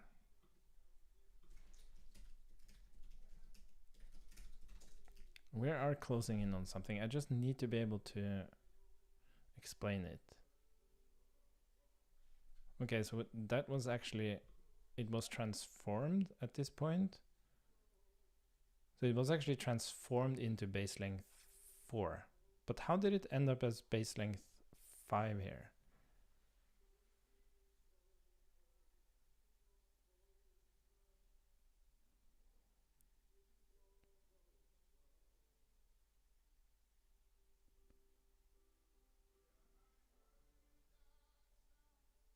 So it seems to me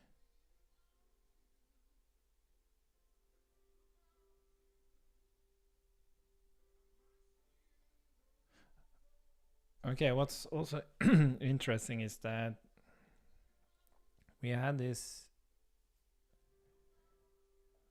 applying server operation. Okay, yeah, it's a little bit opposite. So I think what came in here was a base length 4.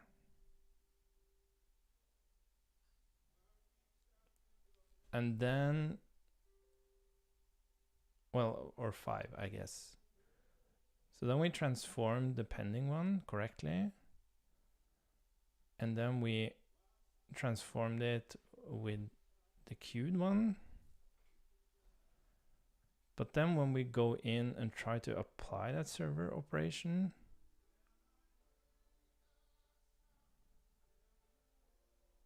no, because it's the transformation that fails. Yeah.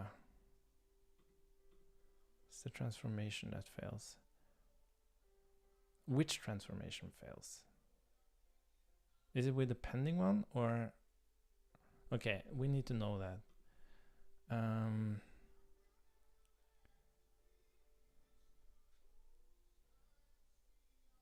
So we're going to move this.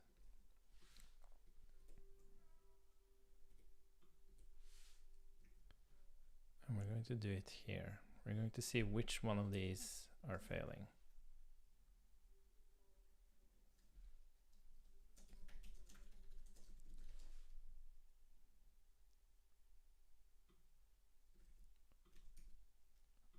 So this would be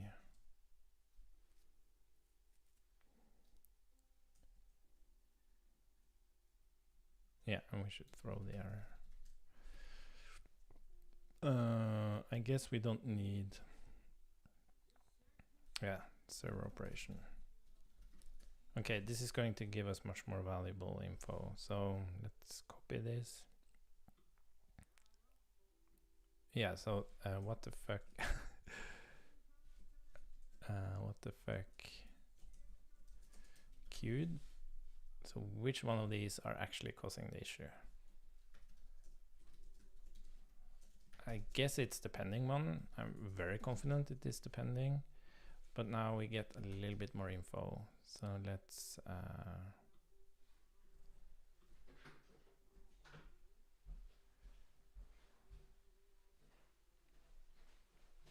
okay, let's build that.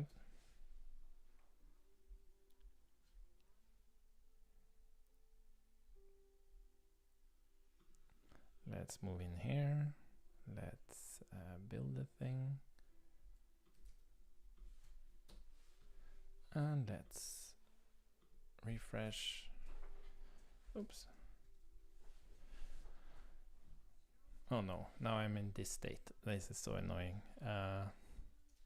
Because now I want to look at one. Yeah, there we are. Okay. So what the fuck? Okay, so it's the pending one.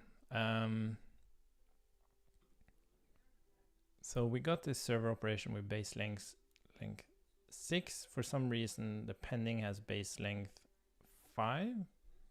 And that is because while we were pending, we added a new operation.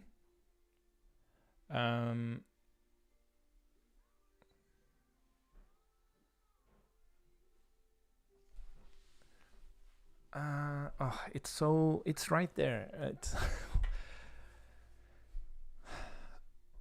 base length 5.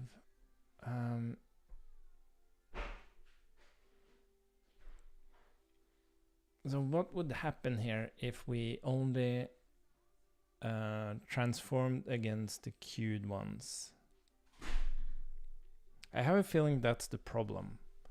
So in the OT client, wait, where is it? When we have a pending operation, we should transform it against that. But if we have a queued operation, we're going to do it towards that instead. Because the queued operation is already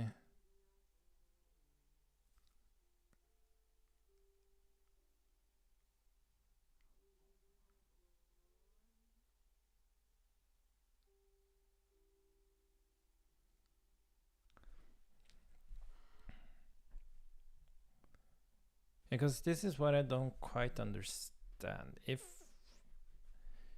it comes from this other client with base length 6 and we have like composed together a queued operation,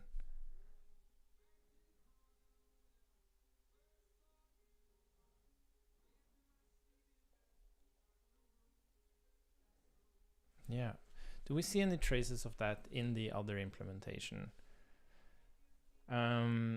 So my theory is like, if we are in awaiting confirm, yeah, that's the thing. Like here indeed it only goes, it transforms against outstanding, but when we are with buffer,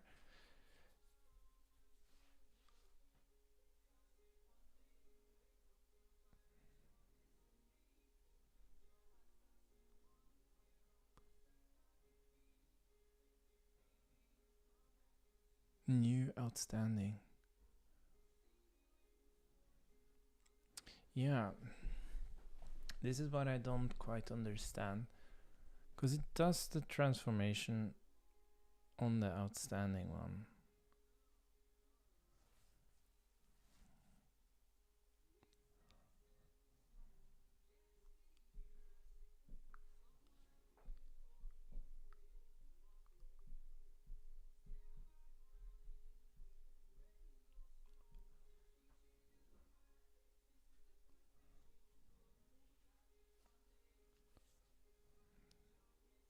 Is there any difference there?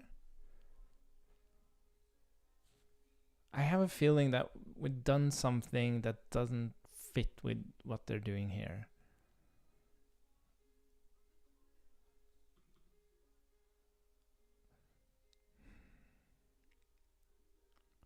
waiting with buffer. So the new outstanding here is pair 1, 0.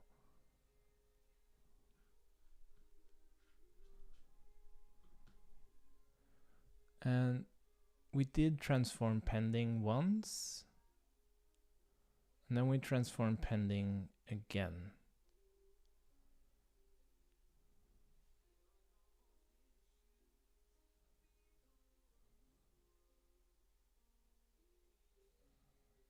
And then we got a server operation.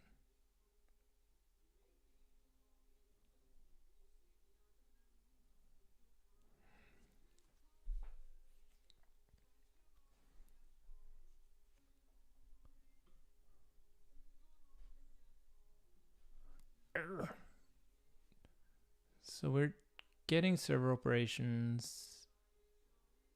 We're transforming pending.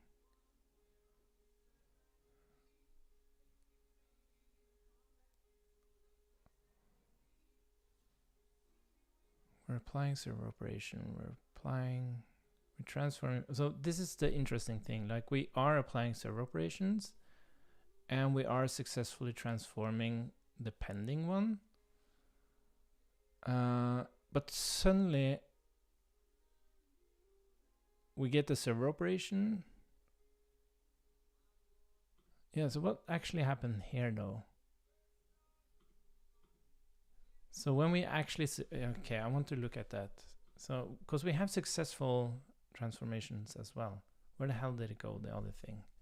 There it is. So transform pending. So what did it look like here? Server operation pending. Yeah. What's the difference when it's a successful one and when it's a failed one?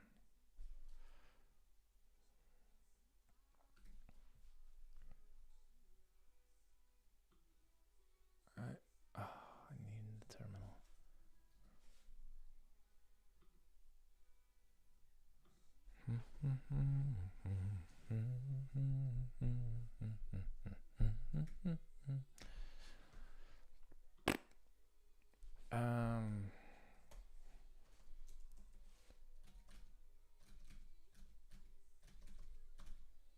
God damn it, now it's working.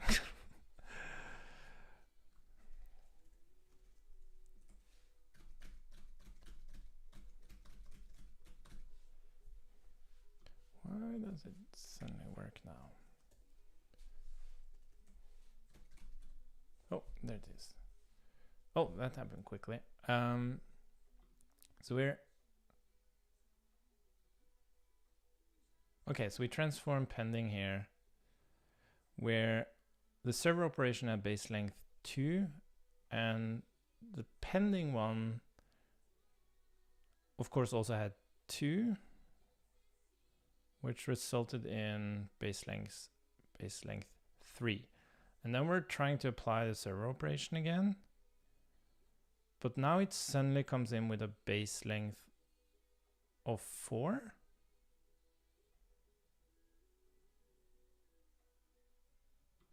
And again, we're in this situation where we have the queued operation, that's 4, but our pending is 3.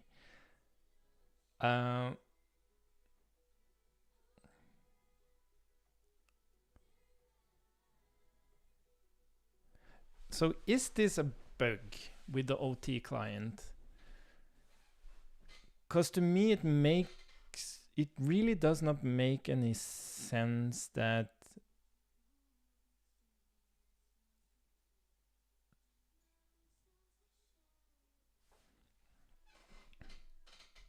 I guess the issue is that we don't know.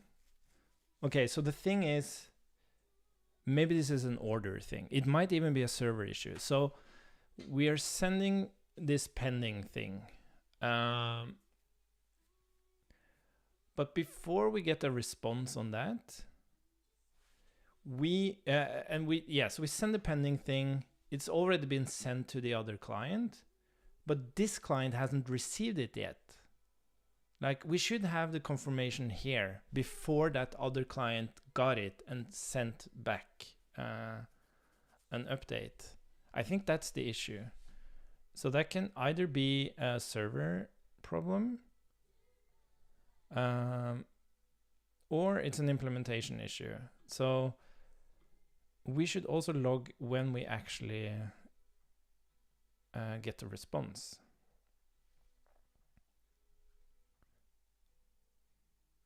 So this is where we get the server ACK.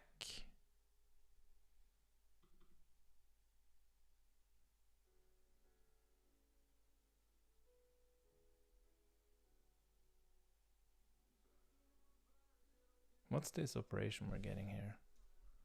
Okay, so server, and it's let's give it a revision, and we're going to say, yeah, which was the pending one, and what is this operation? Is that? I have a feeling we're going to get that after it fails.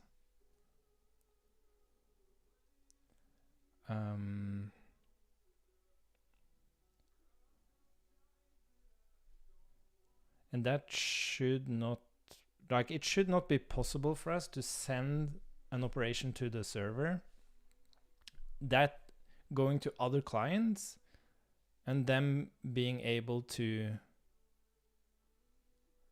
send back their operation hitting this client before we send the acknowledgement.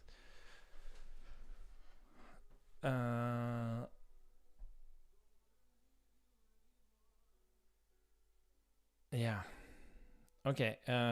But I give the revision there, but we're not really. Do we have revision here?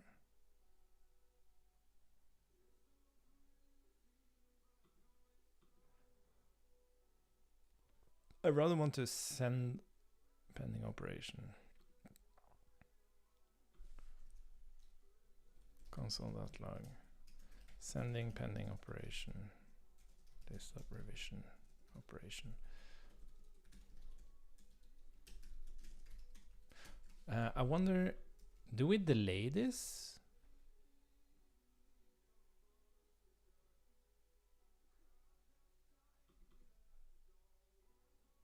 Anyways, let's see what happens now.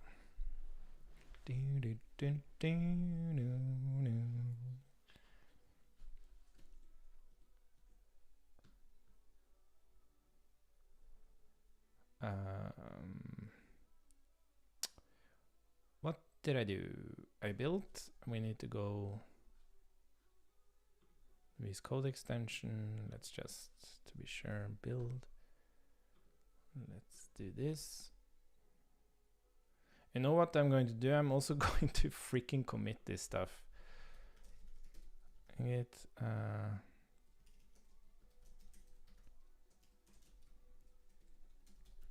just so we have,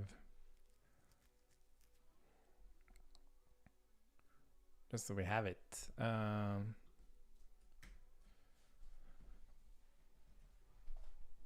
Let's see. Okay. Boop.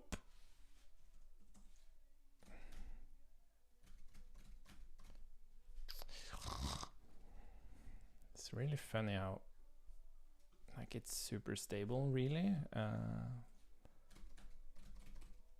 There we go. Okay, so what's our state now? So we're sending operation, and then we're applying server operation with base length 24. Operation has a base length of, okay, so we're sending a pending operation with base length 14. We are applying a server operation with base length 14. We transformed the pending operation, and then we got a new server operation. Because what I think is that we got the server ACK here on 179. Where did we send pending?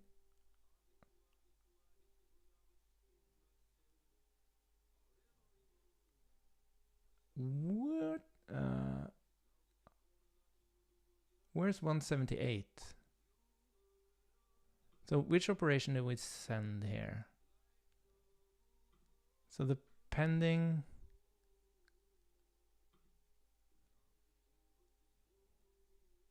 Applying. Yeah, transform pending to 15. Yeah. So this is what's wrong. Oh, okay. So we're sending the pending operation here. Here's 14. But then we get a server operation just fine. We transform the pending. But then we get a new server operation before we got the acknowledgement from the server. And that fails. Like there's things are out of order. So the question is, how could that happen? How could we send something and then get two operations back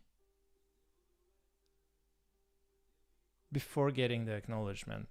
So what I want to do is I want to track that and see how we deal with this on the picture side. So let's go in.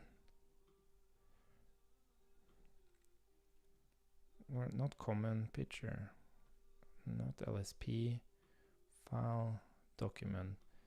So this is where we handle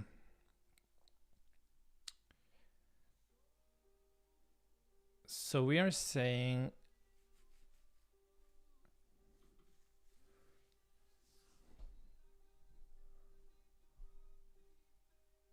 we're adding an operation here.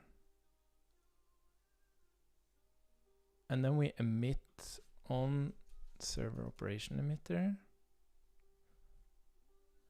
What's this? Oh yeah, this is something else. On server operation. And is this being used by this? No, what's using that?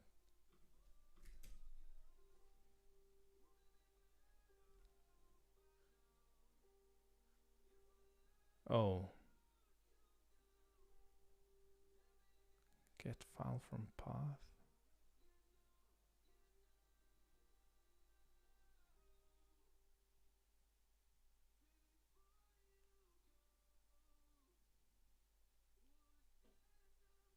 Send.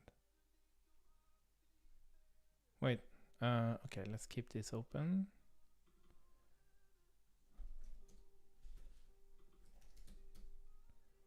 Add operation. Where do we... Okay, add operation. So here we fire the event. I think that's the problem. Because when we go to references for this one, we send the result. We send the God damn it. We send the result after we notify the others. We have to send the result first. Oh my God.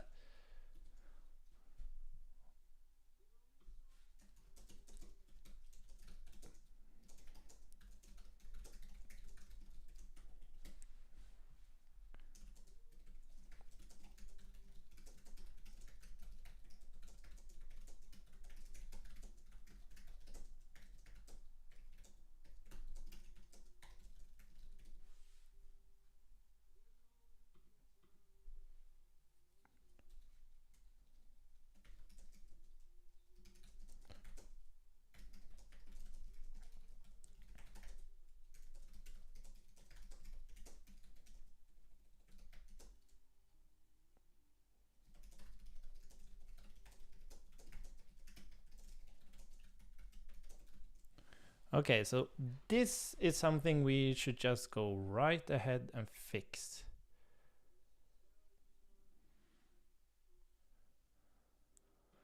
So basically what we have to make sure of here is that when we add this operation, how are we going to deal with that?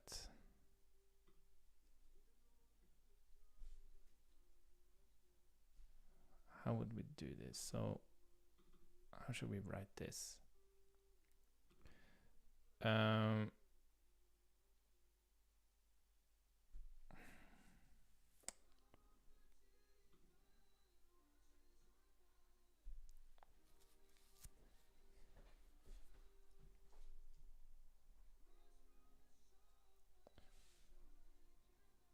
can't believe we actually found this. The question now is more like the server here is responsible for emitting this event, but we need to ensure that we send before.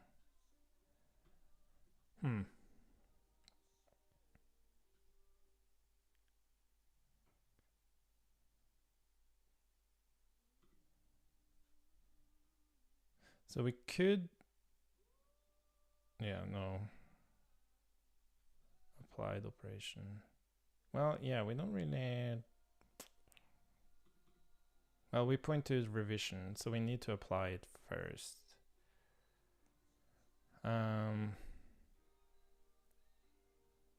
How the fuck should we do this? Should we give a callback?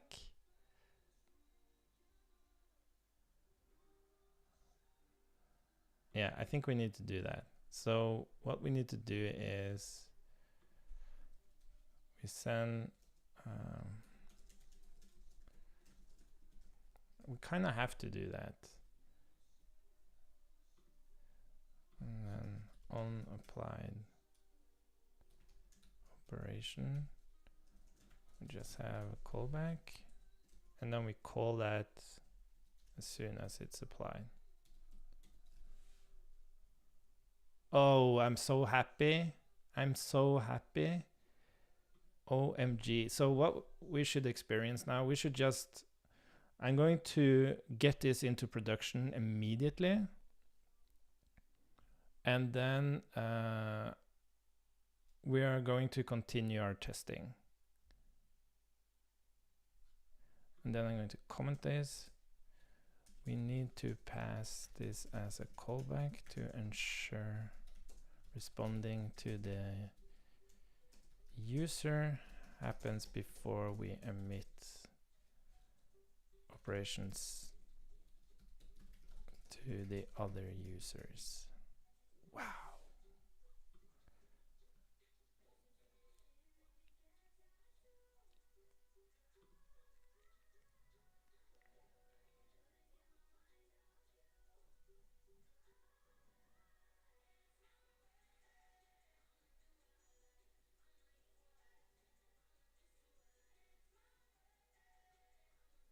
Okay, cool. Let's create a PR.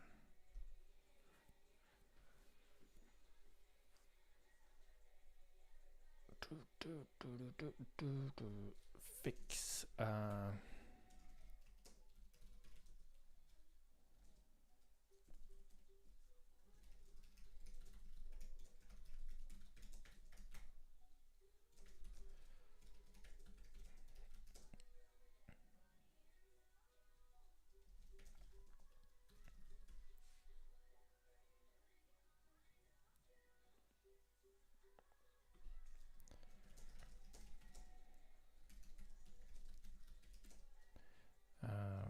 Sometimes we get an operation from another user that fails in transformation. The reason is that we are not getting the server response for sending an operator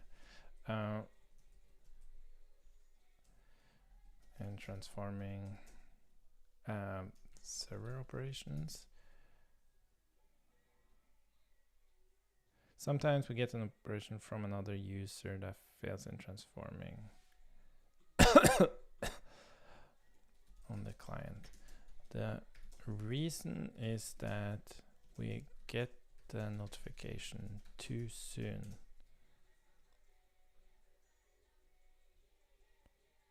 I wonder how this actually caused the issue though.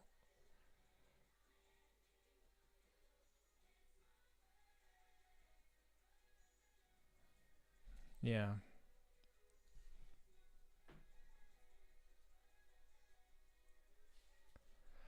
I get to know the reasons that we get the notification too soon. We should have received the response on adding.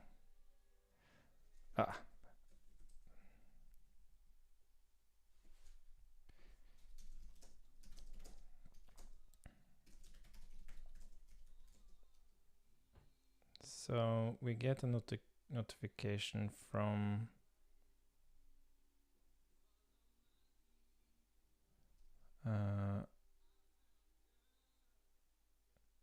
yeah, so we get how do I explain it?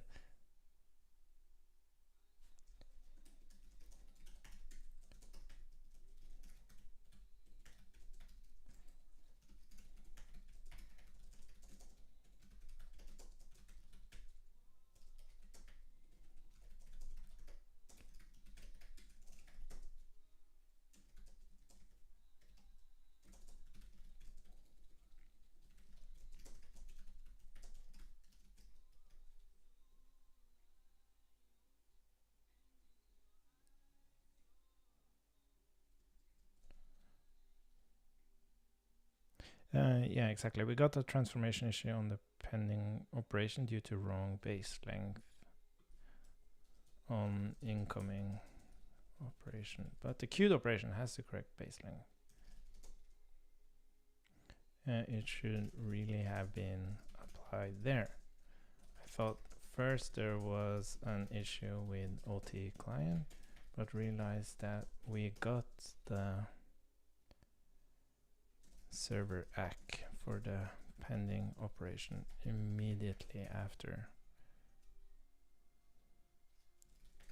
It could be an order issue on picture. And yeah, when sending pending operation, we have to respond to the user before notifying anyone else. We have an issue with operations where we notify others before responding. With adding operations where we notify other users before responding to the user adding operations. This causes out of order server ACK and out of order operations in the client, causing bad transformation as the ACK response appears after. The ACK response arrives too late.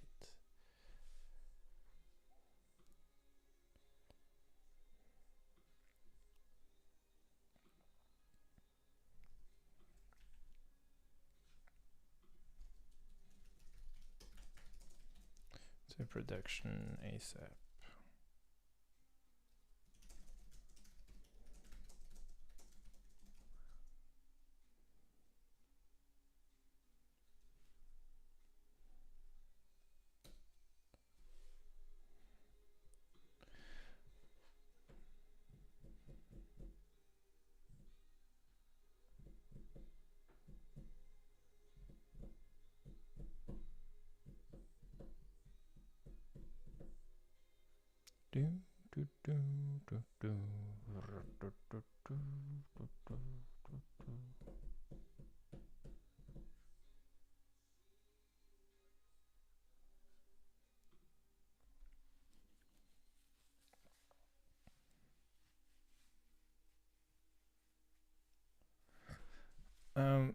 What I'm thinking is, like, is there an issue where while we are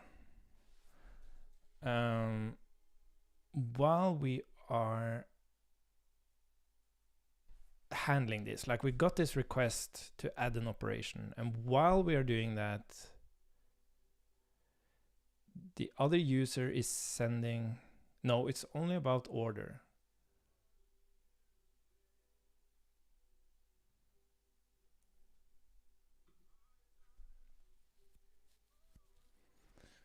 Yeah, I don't yeah, Ives is saying I don't understand the problem.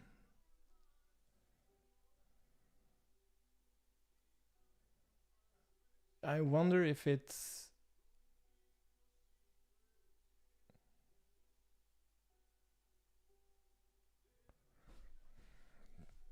on server operation emitter.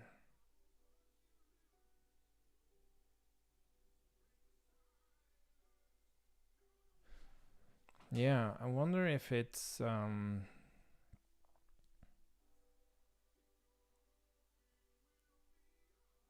because how can that other operation get in there?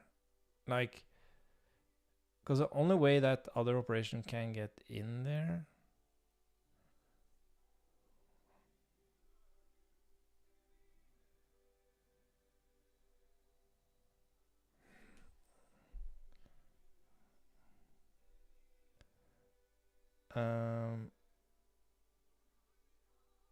Is if the other user. Oh, this is so difficult to reason about. Could it be that while we are handling the add operation, that you are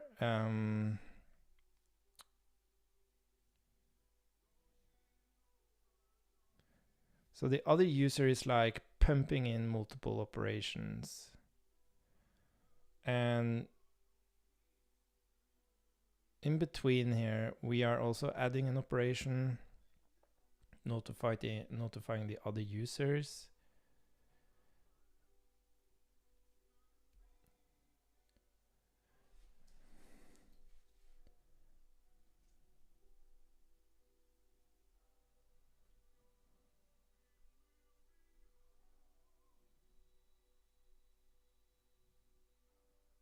Yeah. Because what should we have logic that ensures that, okay, we know that this client is currently adding an operation.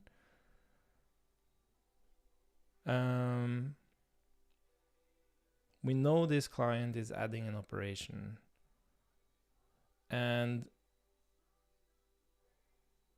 we should not pass it any new operations until this we have responded to this.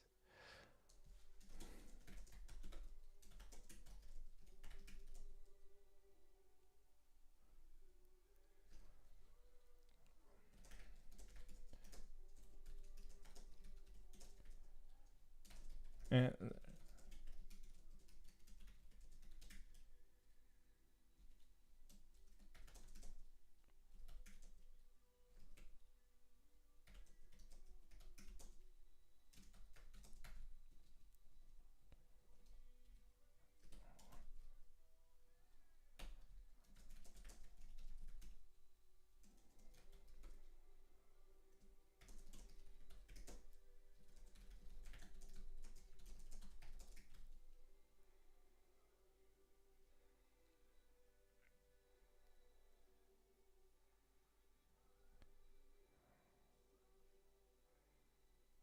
yeah, I am getting an operation too soon from another user, but is this the reason?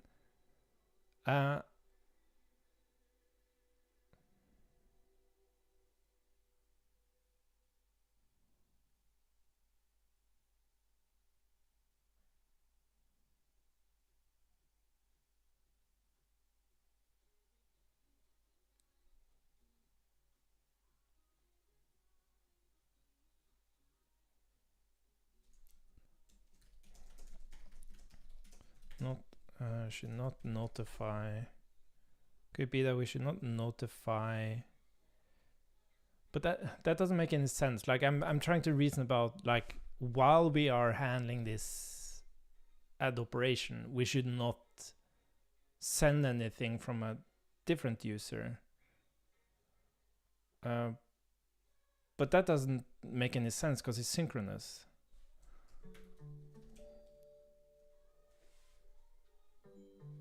What's this? Oh.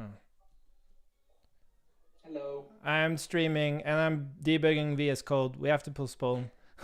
Okay. I'm in an upset state. Don't be upset. Everything is gonna be alright. Okay, I will chat you on Slack. Yeah, sorry, Gianmarco.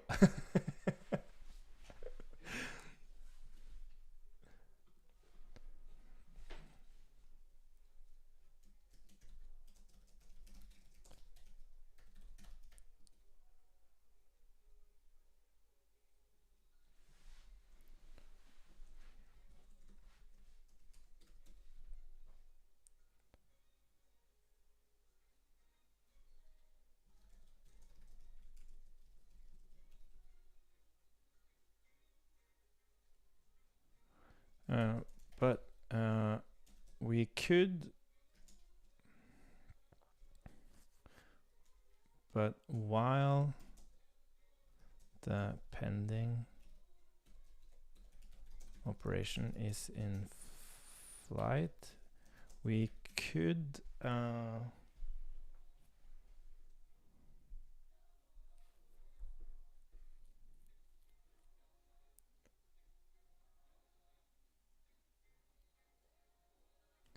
but it's so weird.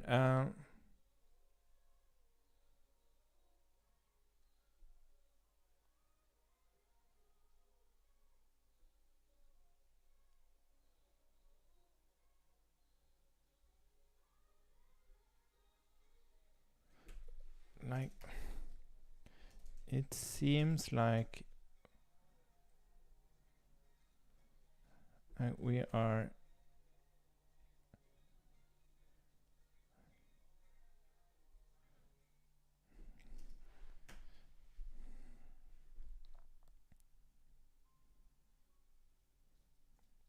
it kind of looks like we are notifying the other user first and their next operation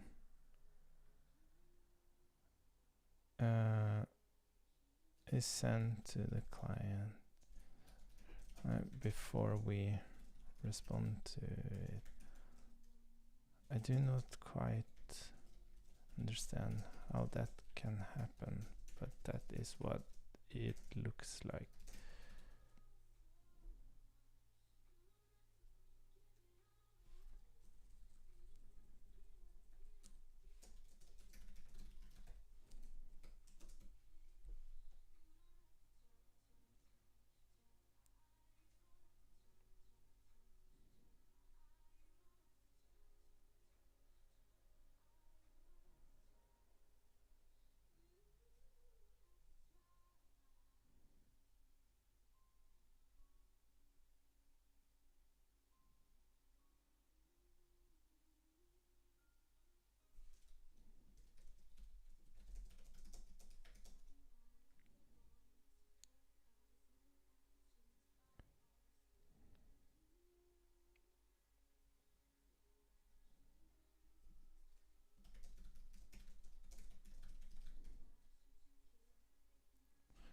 It does work.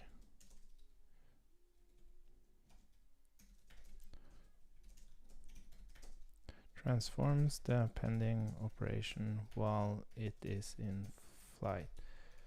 But as soon as we have a queued operation,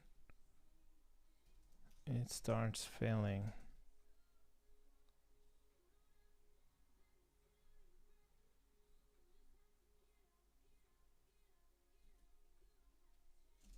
The queued operation has the correct base length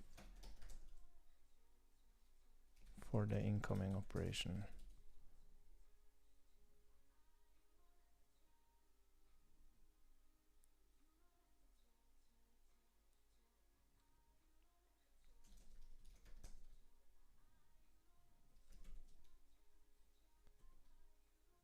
Also, didn't we track the revision?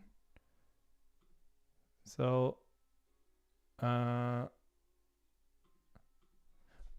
okay.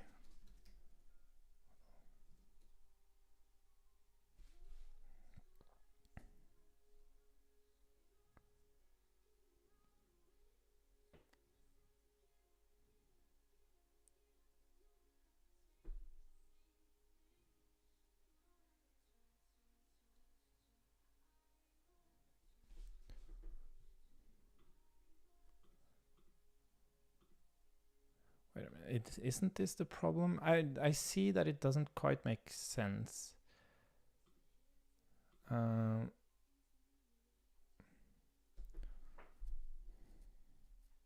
But still, like, we should always respond before notifying the others.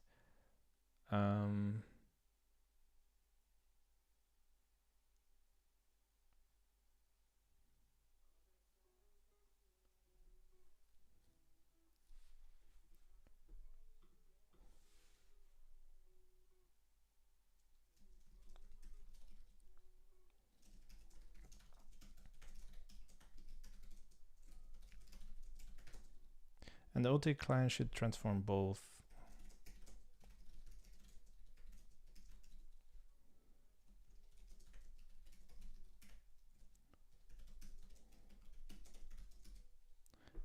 Which it does happily until it suddenly breaks. And it breaks when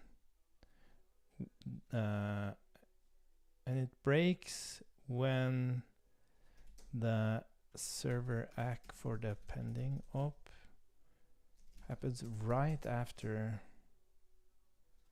the operation from the other user, because then the pending would be removed and the queued would be pending, which has the correct base length.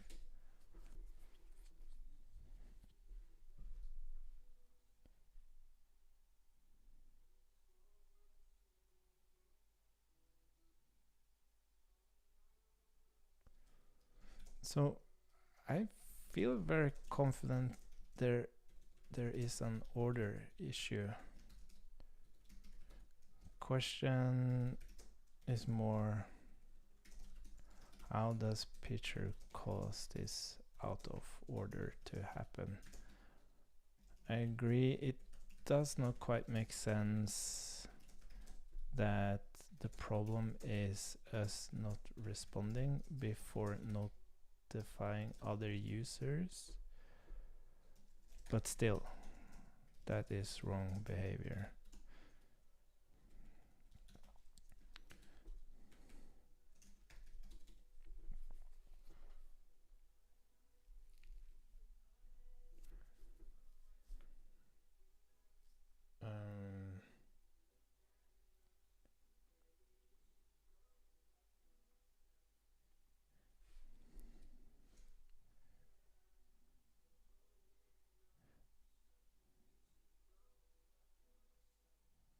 Yeah, but it could be that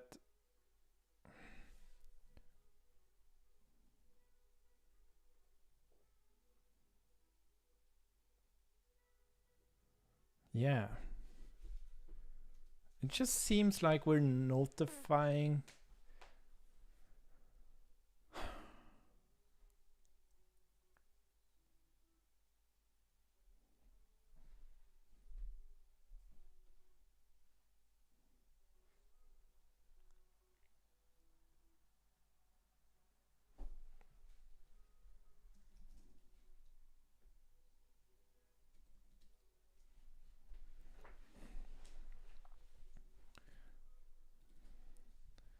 Yeah.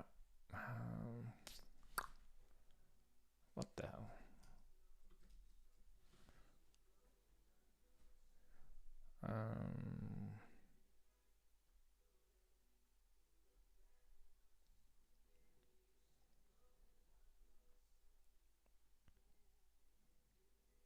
Yeah, that was a recovery logic firing, and that's also something we need to fix.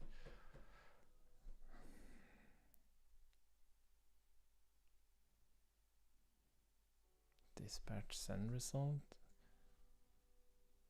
Send response. Create response, send response.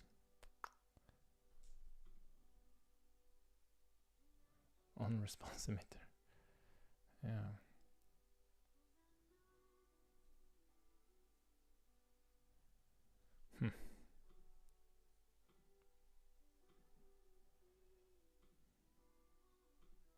Where's the picture connection? Client.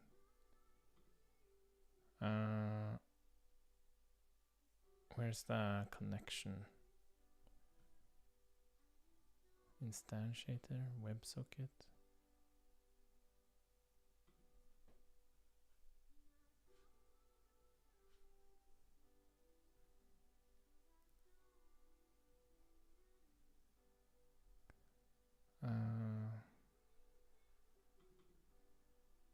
Yeah, where is the...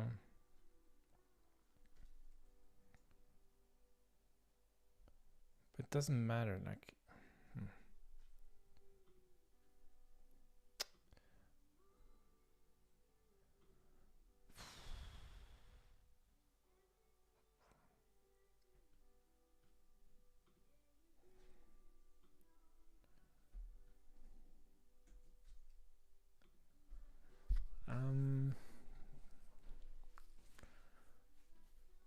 Is there any way?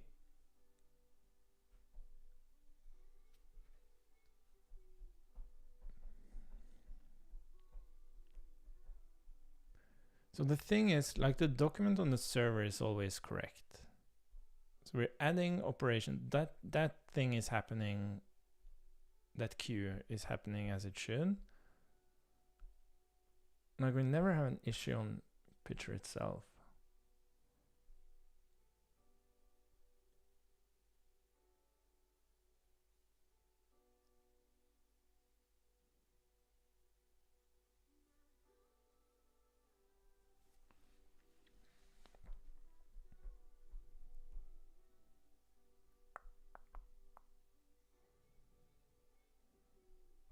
But I wonder if we can actually prove that they're out of order.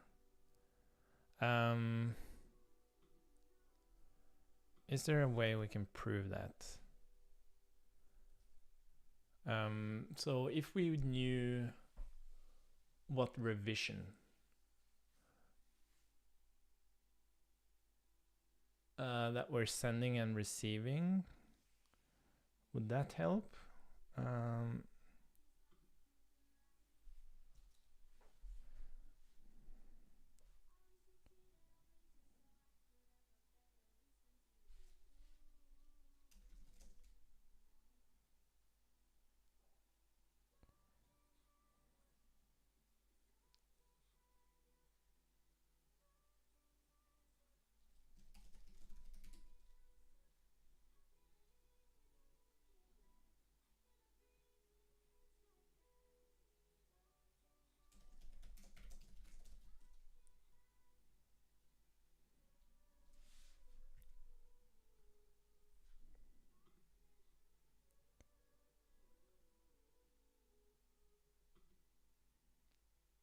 What we can do is I can remove actually ever handling the ACK.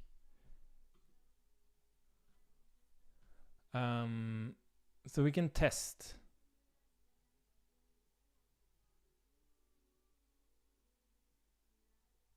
Yeah, we can do that. Okay, so we're going to do something here. We're going to remove the possibility to acknowledge.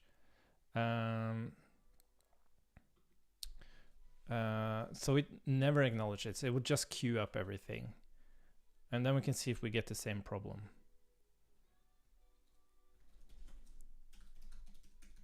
Ignoring ACK.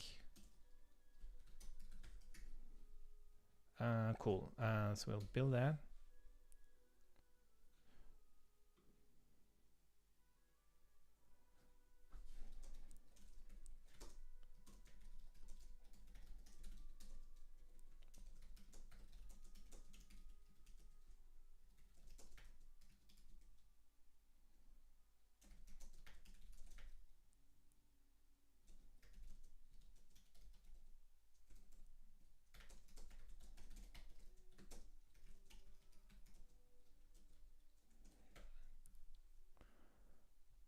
Let's see, where were we? Build the freaking thing. pm build. Debug console. Oh, I should really eat something.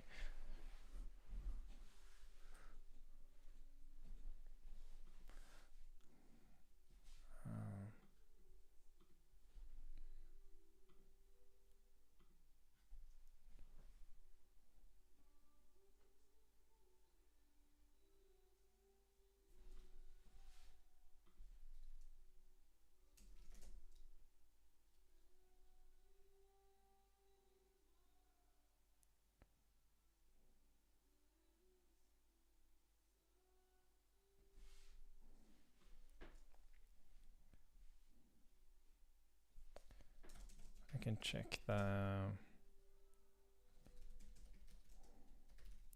because we have these request response. We have these pending messages. Well, a notification is just, well, notification just appears.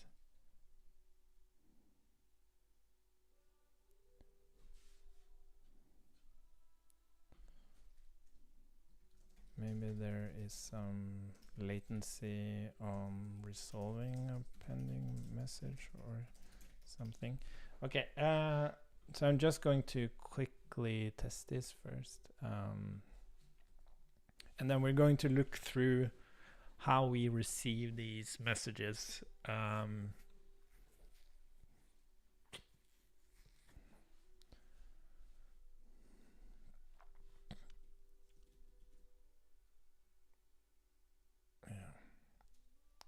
Let's see, CodeSandbox application. Blah blah test.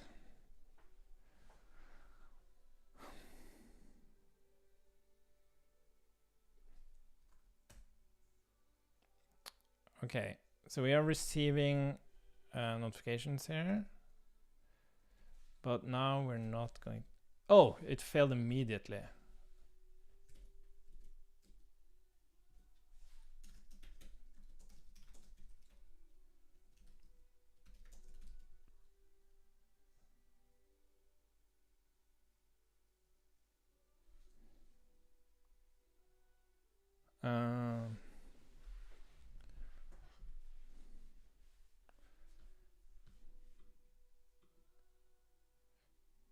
So we have. Okay, so let's see where it failed. So we had the server operation base length 4.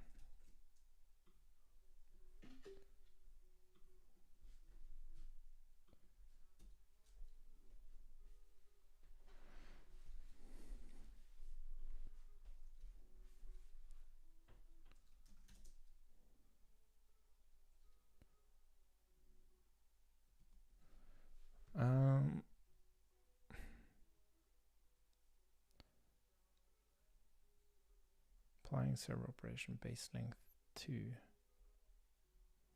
Transform pending. Pending is now base length 3. Then we're applying. But we're getting.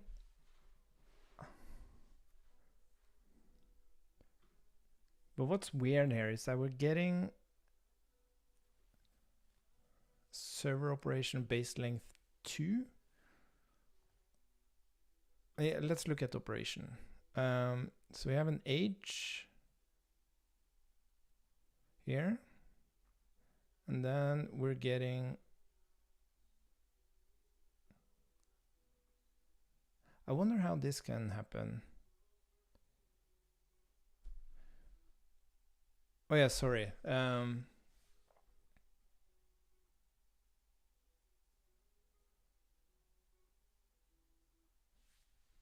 So we're sending this operation. So this is coming from the server, but this one is coming because we sent an operation that changed this. Now we have base length 4.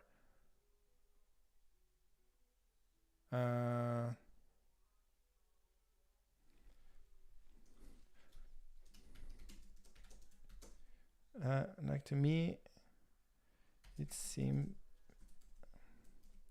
it could be an OT client issue. Like if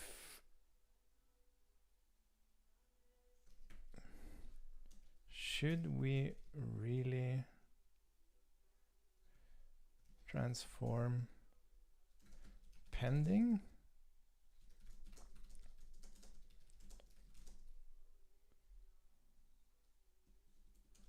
I have a feeling we should only transform pending when we are in a pending.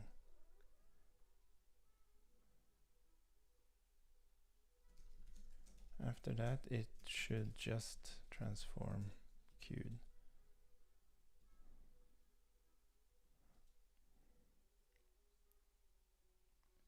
Because those are.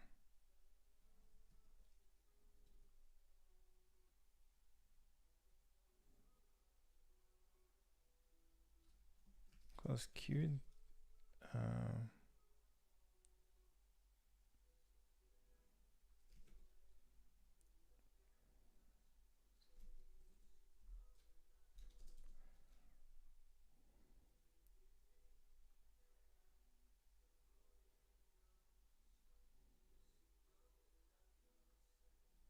Okay, I'm gonna try that. Like there's something fishy going on here. So if we were to say that if we have a pending operation, okay, transform by that. But if you have a queued operation, you should transform by the queued operation instead.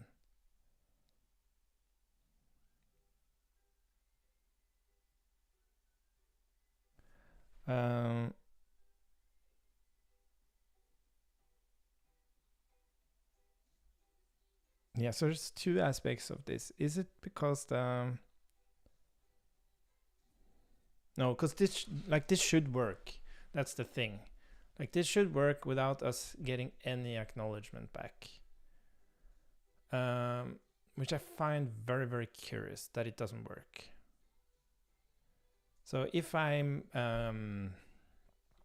let's change this now. Where the hell did it go? We can still ignore ACK, but when we apply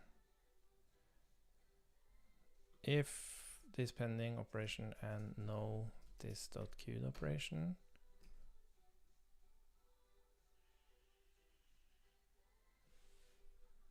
yeah, we do that simple fix.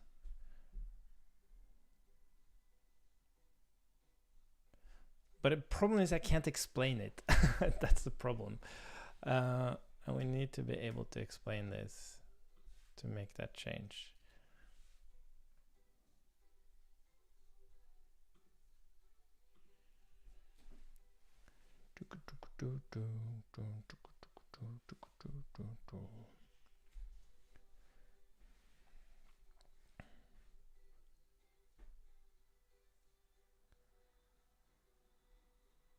Yeah, I have a feeling this is going to break actually. Hello, cool, hi there.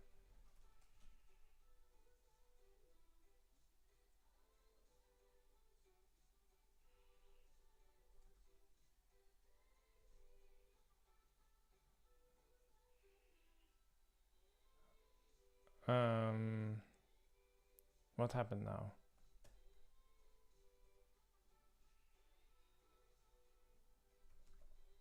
Oh yeah, of course.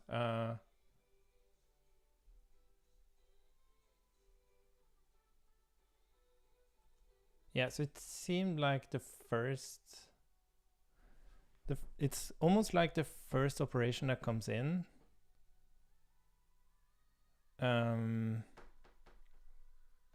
should be transformed against the pending, but the next set of operations should not.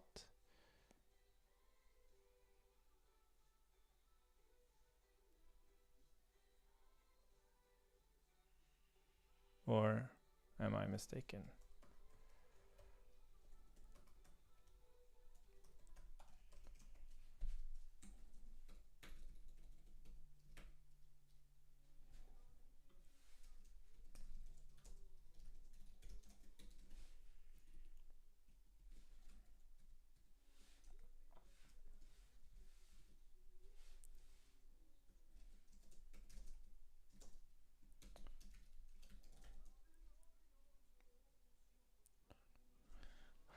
Let's remove the ignoring part. Return.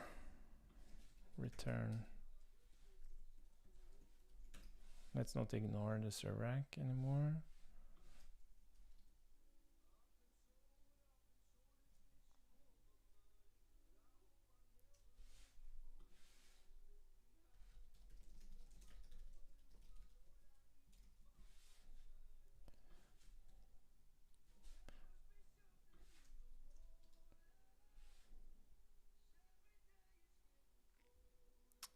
Yeah, I just can't explain it. That's the problem. Like we can't fix anything we can't explain.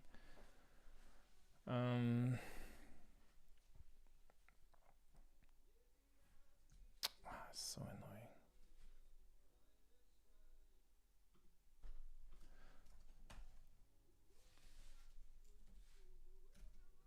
Oh. No, now it failed.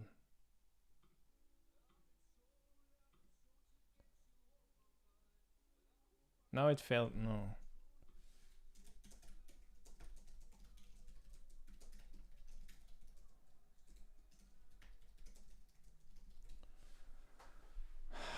What the hell is happening?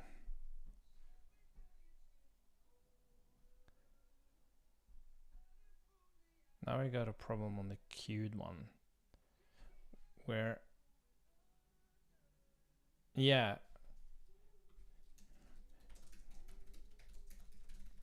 Needs to be transformed by pending, but the next one's not.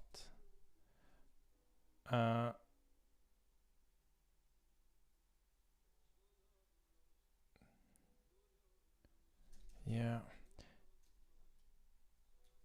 Only thing that makes sense to me is that we are sending the operations to the other users and they update and pass back a new operation before we respond with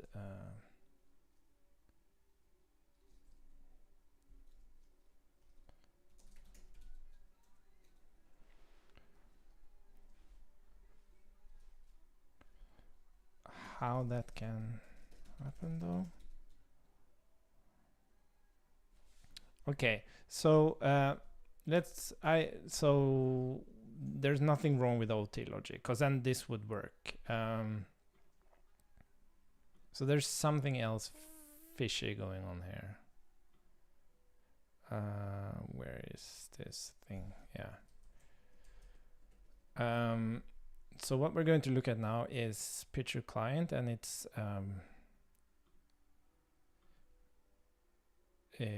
messaging system, picture message handler. So there's a difference between a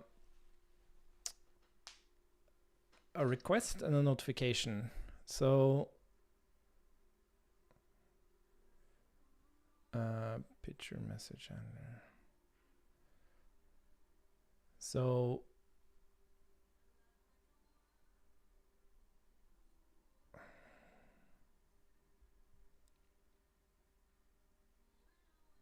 receive message.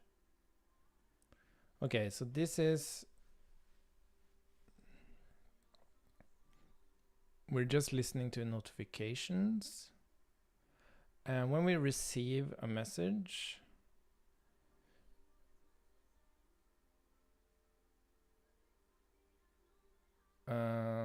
if it's a notification payload, we just emit that.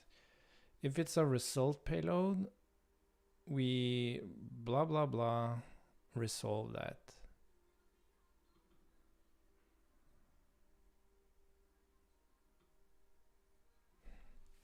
Is there a way we can track this?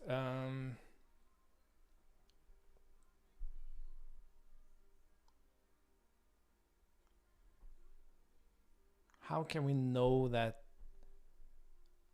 How can we prove that we're getting a notification too early?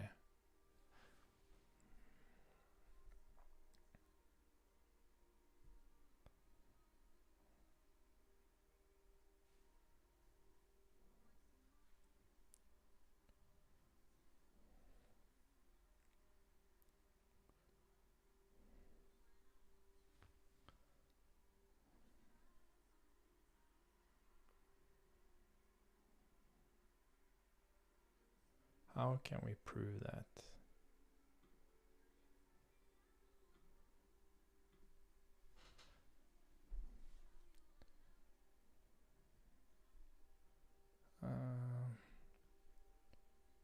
Where do we do the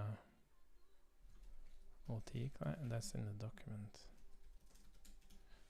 So, no, wait.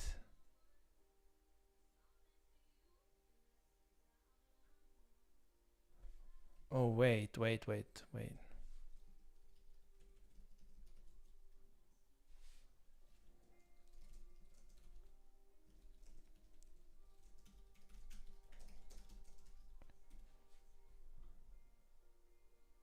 Yeah, this shouldn't be here.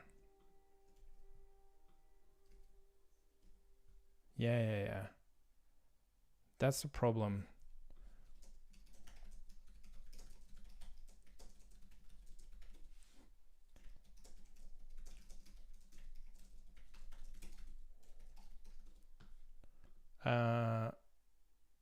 yeah, and then on incoming, we shouldn't do any of this. Yeah. These operation queues is causing issues. Yeah, because now this isn't an await anymore. Okay, cool. Now.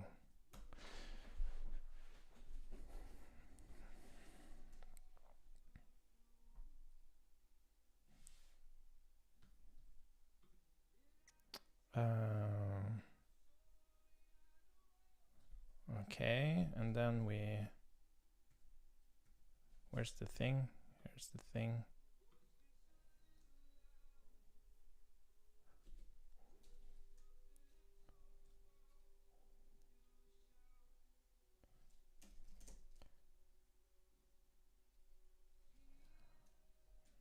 I wish I pushed back more on the whole recovery and OT.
Did we?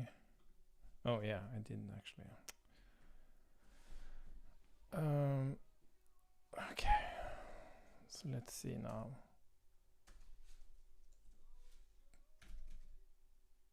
Oh no, it didn't help.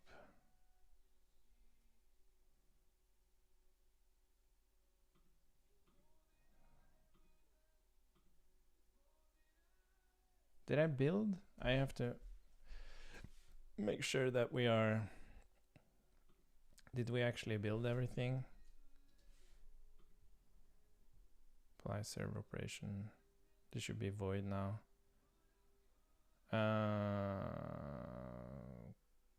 Cool. Let's try again.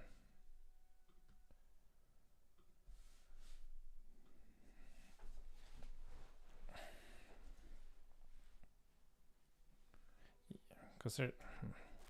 Yeah, I don't know.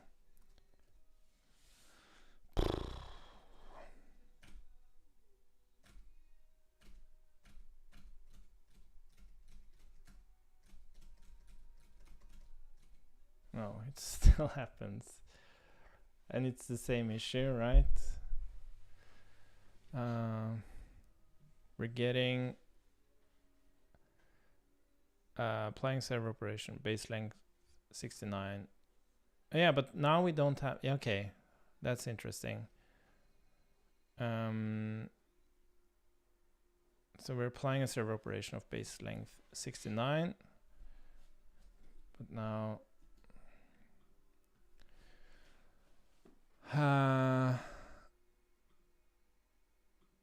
so we're sending revision. Okay, so maybe it would help us if we had.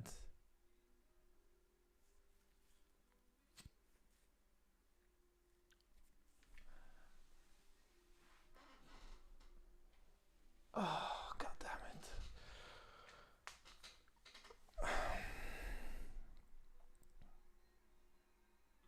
Let's see if we can add the operation.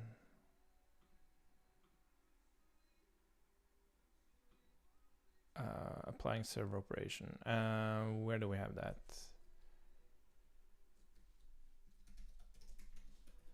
I guess that's in the LT client. Where the hell do we have that? Was that in the other code? Applying server.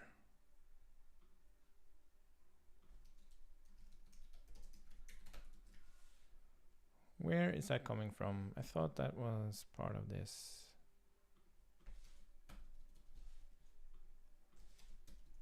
There we go. Yeah, revision.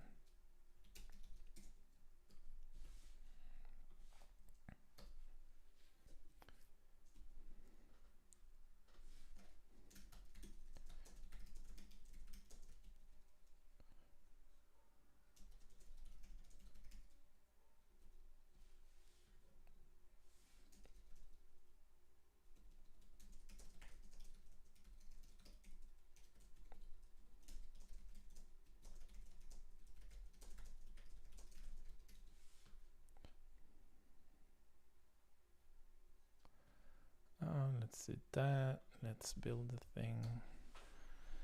I think this is like really bad stream material. Maybe we should just quit so that I can rather do some fun streams. Yeah, I'm going to quit the stream because I won't be talking much. We just need to figure out this last detail, and then we're going to do something else on a later stream. Cool. Bye for now.